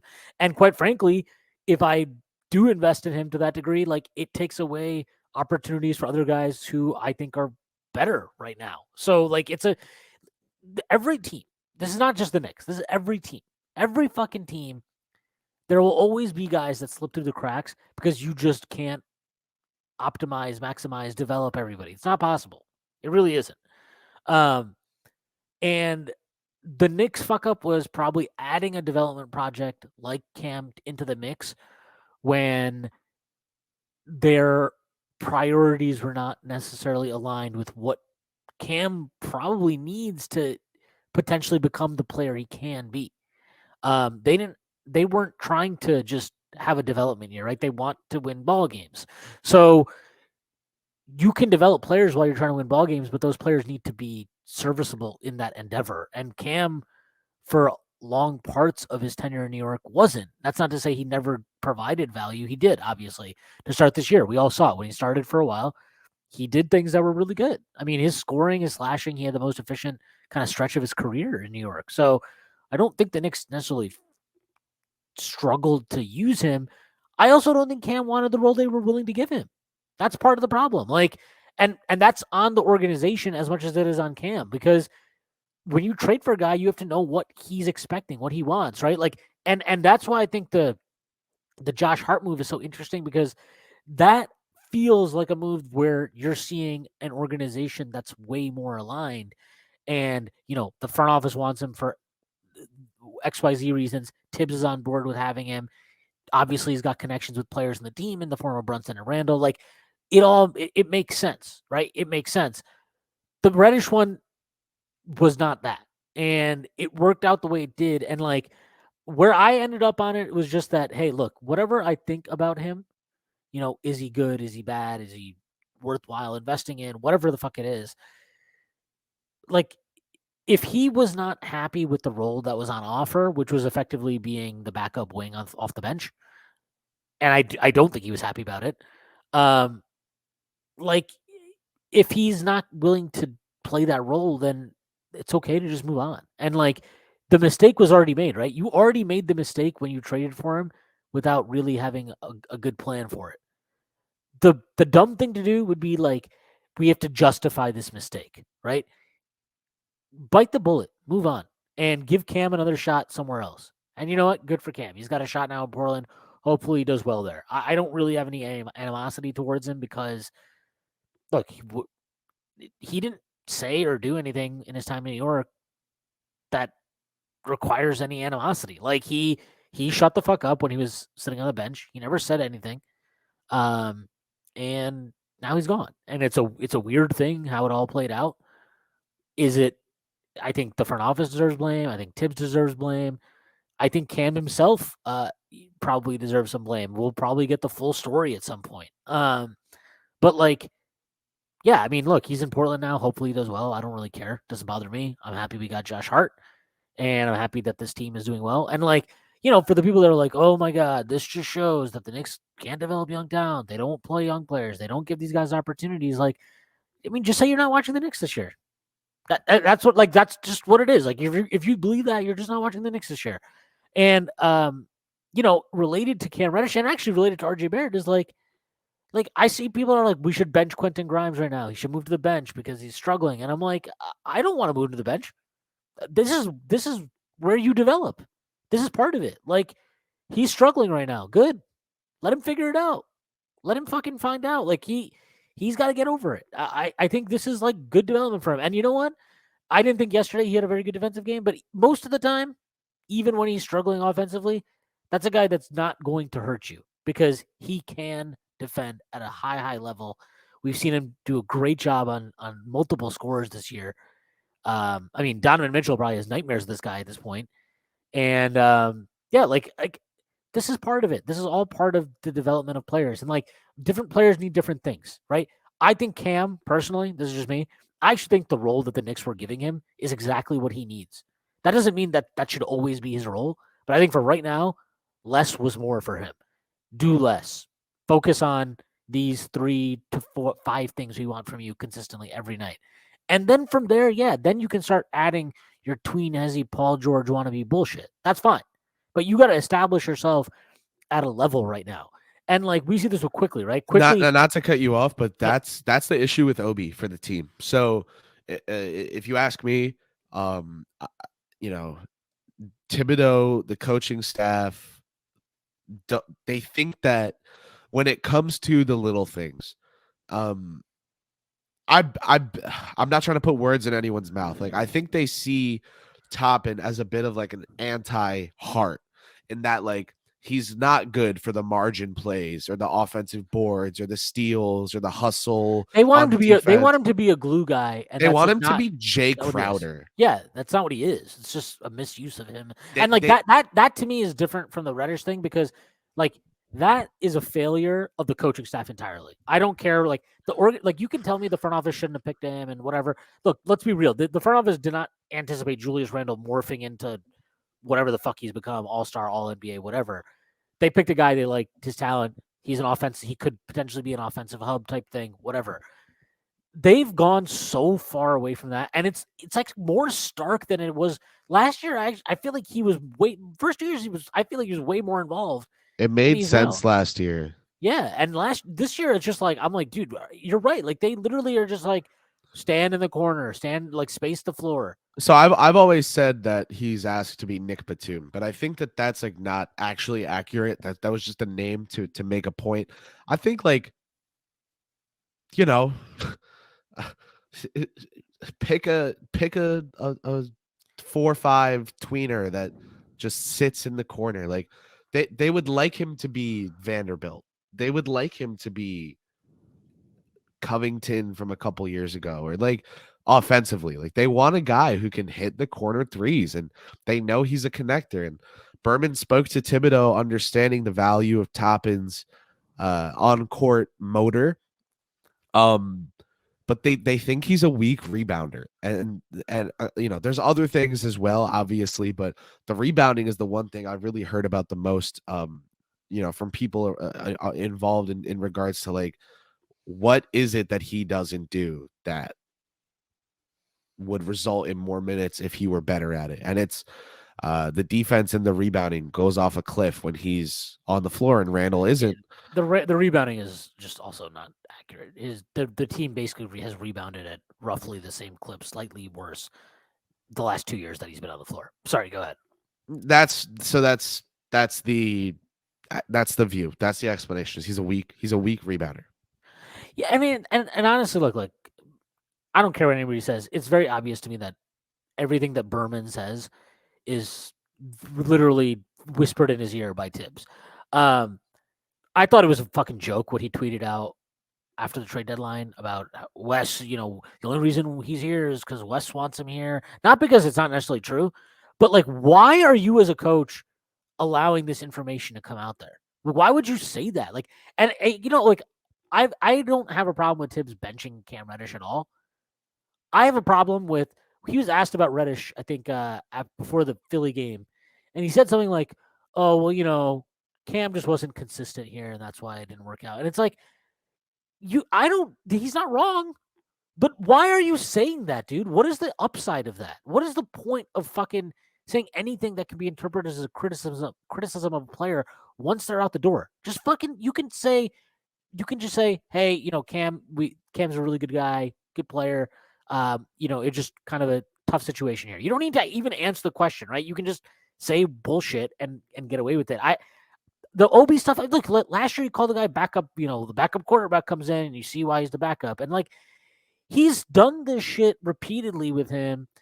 And I just find it disgraceful, to be honest. I think it's wrong. And it's not like, this is not me saying, oh, it's wrong that Randall is playing over him, because right now, last year, I think that was actually ridiculous. This year, no question, Julius is playing great. He's playing great.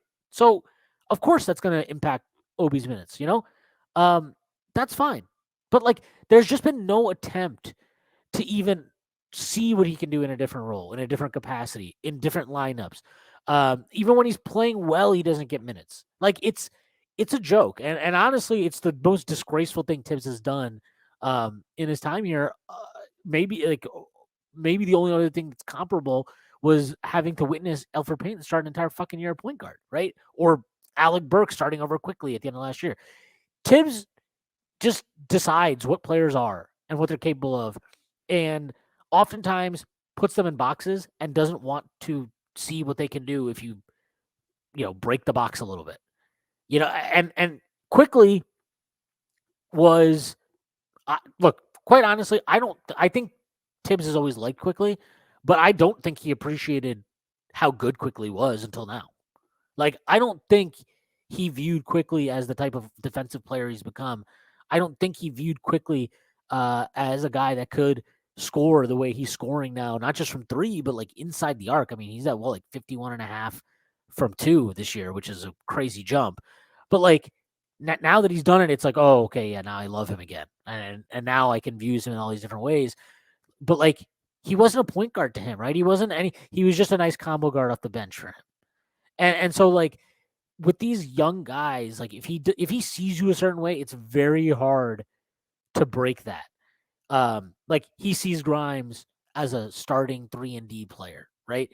What do you think it would take for Grimes to actually get opportunities to create on the ball? I'm not saying he needs them right now.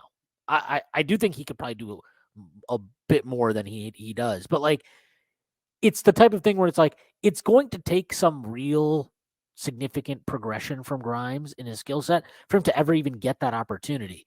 And it took Quick, like what, 2.5 years to kind of establish himself as, to me, like a key part of this team that's seen as more than just like a nice bench player, you know? Um, and I know there will be people that defend Tibbs and think that's wrong, and I'm putting words in his mouth and assigning all. I don't really care. I think his actions speak volumes. And to bring it back to Toppin, like, yeah, man, like I agree. Toppin's not going to be some hustle player who's going to win a bunch of 50-50 balls and dive on the floor all over the place. And he's not, but like, that's not what he is. You have to players, you're as a coach, what you're given, the players you have to make the most of that opportunity. And I think with Reddish, I'm a little bit more sympathetic to like why he was unwilling to give him those opportunities and why he's not willing. I get that. And I'm actually kind of like, I don't want to say I'm tip side there, but like, I'm at least, I'll never really rip him for that. I think it's whatever. The Obi thing though is just so fucking disgraceful to me. And, when he did this fucking entire, Berman did this entire summer tour of like the Knicks pods, right?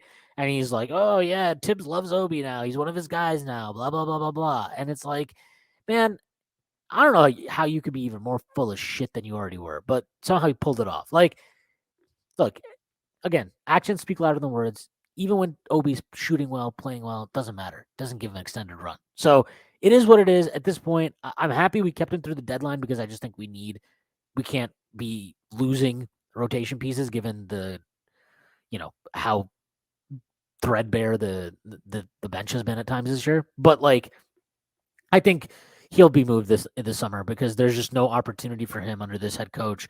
And if they're going to keep this head coach, then what the fuck? Then you have to move him. So it is what it is. I think Obi will go somewhere. Like, if you don't let him get to a team that runs, I'll tell you that a team that runs and moves the ball, he'll do really well there. Well, I've always said Golden State should have taken him number 2 over Wiseman, and I was called all sorts of names. But now that looks a little less silly since it seems they traded Wiseman for a CVS receipt worth of fake medical problems or whatever the hell happened there.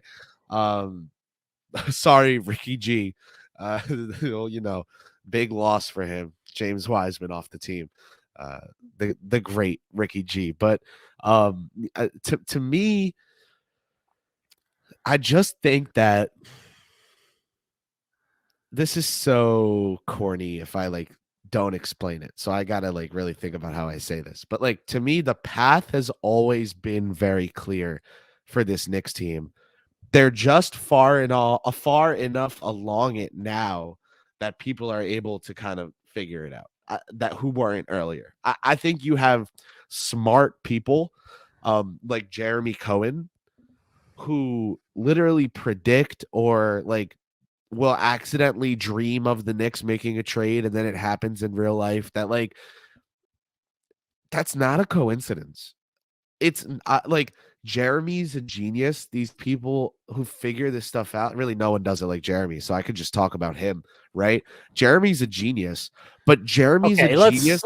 Let's calm down. Jeremy's okay. He's all right. Jeremy's a genius because he is willing to take what is available and find out the most about it and make it make fucking sense, right? Like Jeremy isn't, when he looks at 2023 free agents and is like, who will the Knicks target? Like, he's not curing some terminal disease. Like, you don't need 8 years of certification for that. I think you do need 10 years of CBA training to become as good with it as Jeremy is.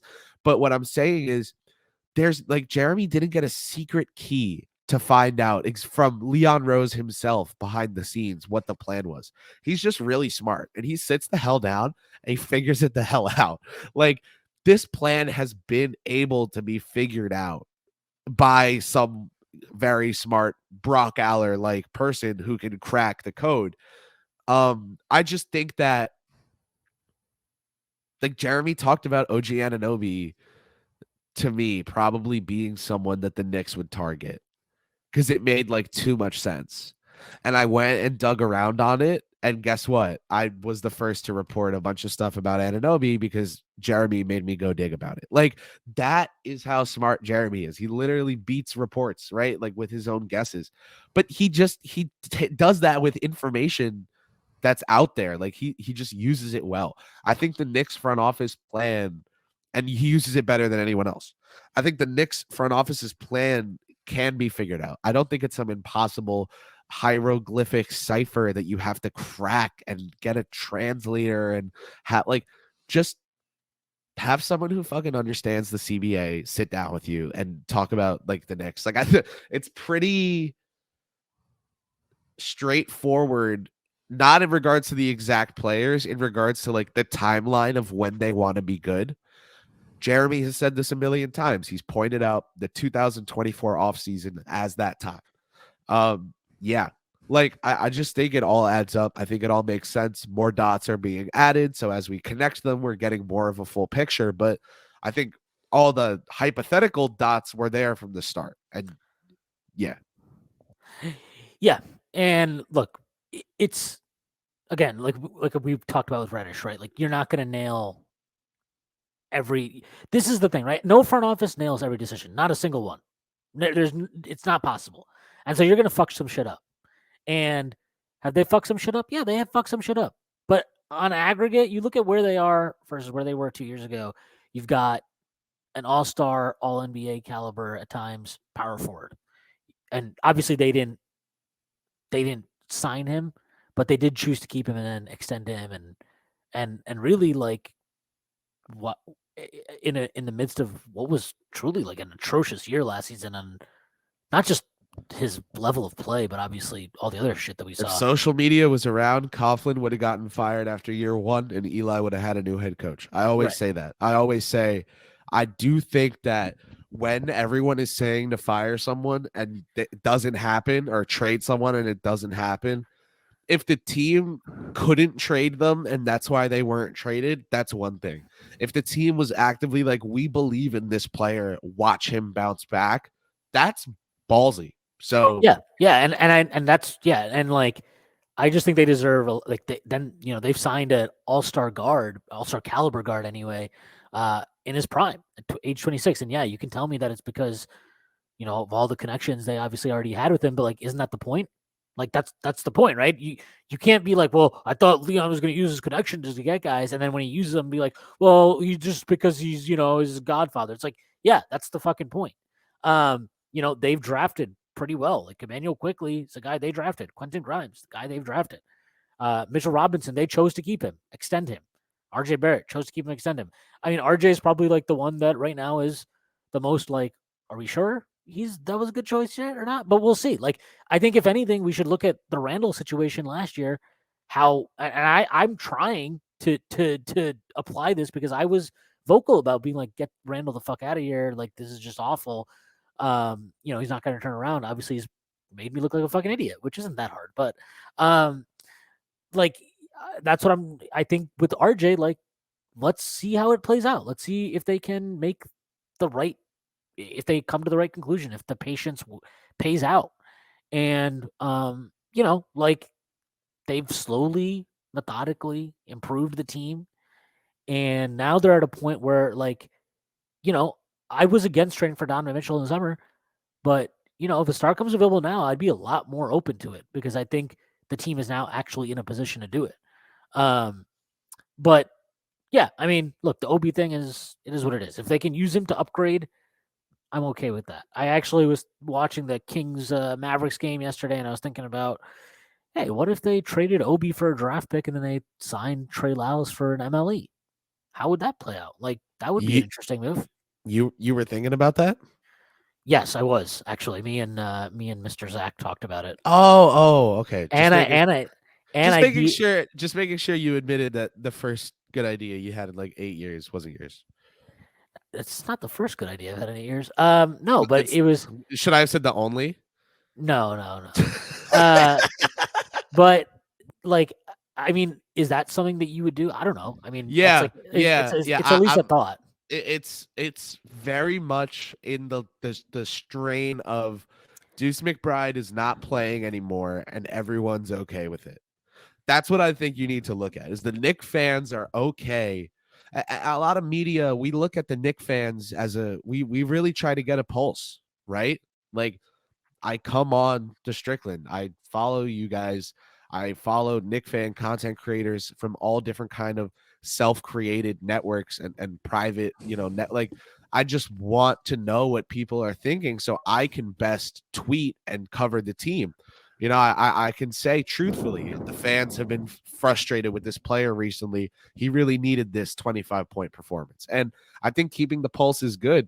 For me, it's like with this fan base, I don't see outrage that McBride's out of the rotation seemingly for Josh Hart.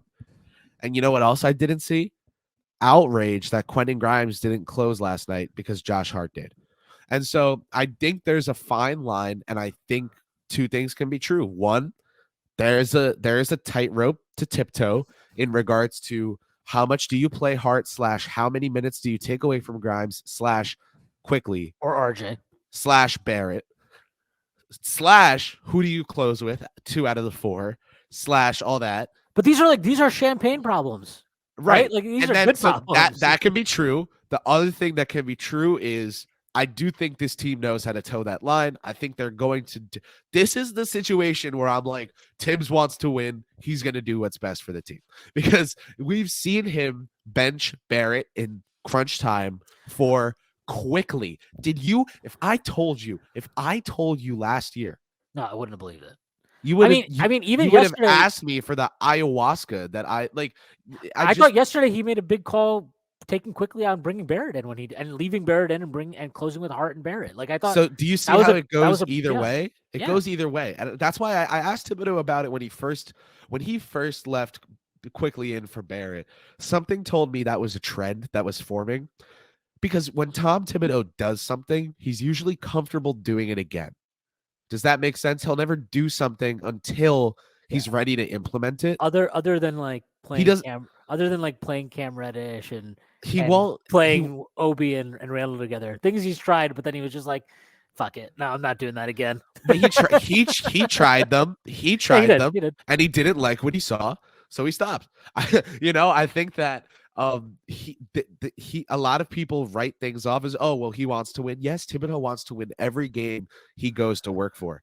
The thing is that so does everyone else, and and you really look at it. I think this is a scenario where you could say, hey, he's going to do what's best. I think these guys will come in for each other, stay out for each other, whatever it is. It's going to add up, and that's why I asked him. I said, hey, was this a one-time thing? Was not the way to ask it, in my opinion, because that would set him up to be like, no, it's not, because we're going to see what happens. It's like, all right, thanks. We'll see what happens. So I asked him, I was like, hey, is this something you're going to do going forward? Or rather, I was like, isn't it great to have Emmanuel as a 6th starter? Like whatever it was that I said, I framed it in a way where he was comfortable talking about quickly as opposed to Barrett. Because it's awkward to talk about Barrett when he's benched like that. So, yeah, I mean, it's a big call. He's a 3rd overall pick. He got extended this summer. It's a big call. It's not like like benching. Like you can just put quickly on the bench, and it's not like a big talking point. Thibodeau also just like has the freedom to make these decisions. Like he's allowed to do this stuff.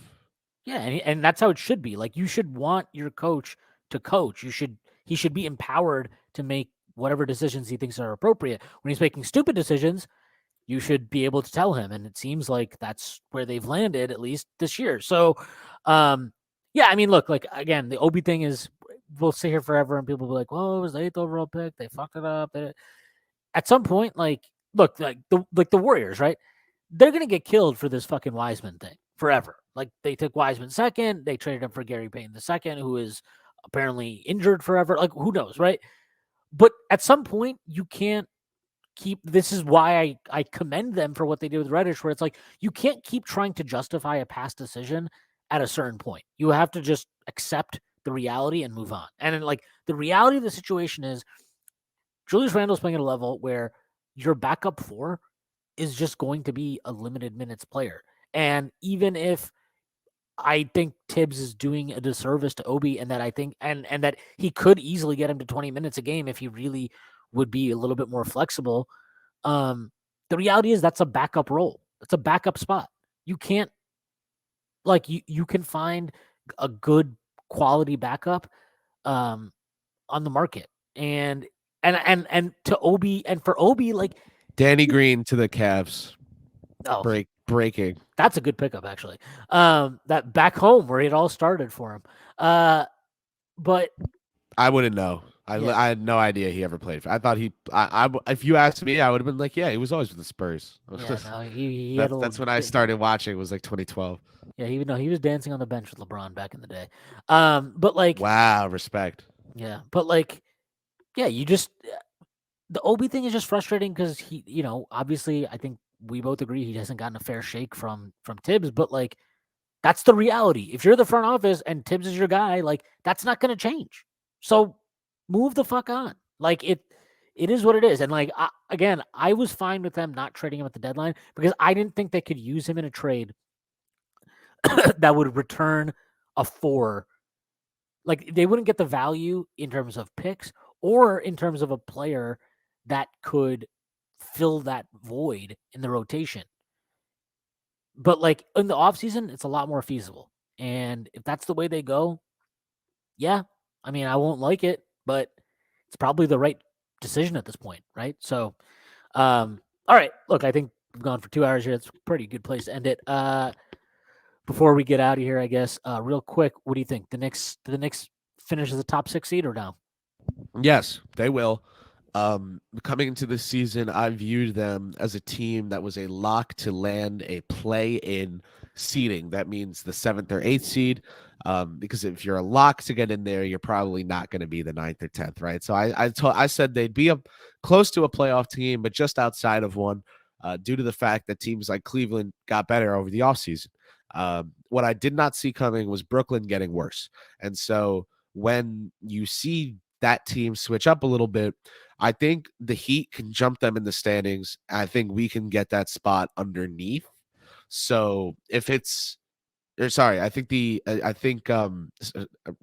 If the Bucks, Sixers, and Celtics are the top 3, Cleveland 4, Miami 5, New York 6. I think that would be, I think the Knicks fans would be happy with that. I think, as an analyst, I think 6 seed probably going up against one of those upper weight teams would be certainly interesting. But if they can catch Cleveland or Miami in that first round, I really like their shot. Yeah, I think they get the 6, but we'll see. Brooklyn's weird because like their team is just odd now, but it's not actually bad. Like, it's not. I love it, and everyone hates that I love it because I know that my follower base is very Nick based. But they're gonna have to deal with it because that team is fun. That team is a nerd's dream.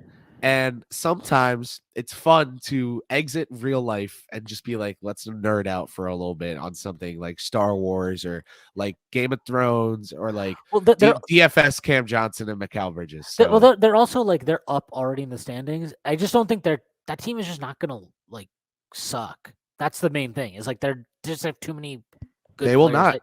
Yeah, they won't suck. So like they're probably gonna be okay.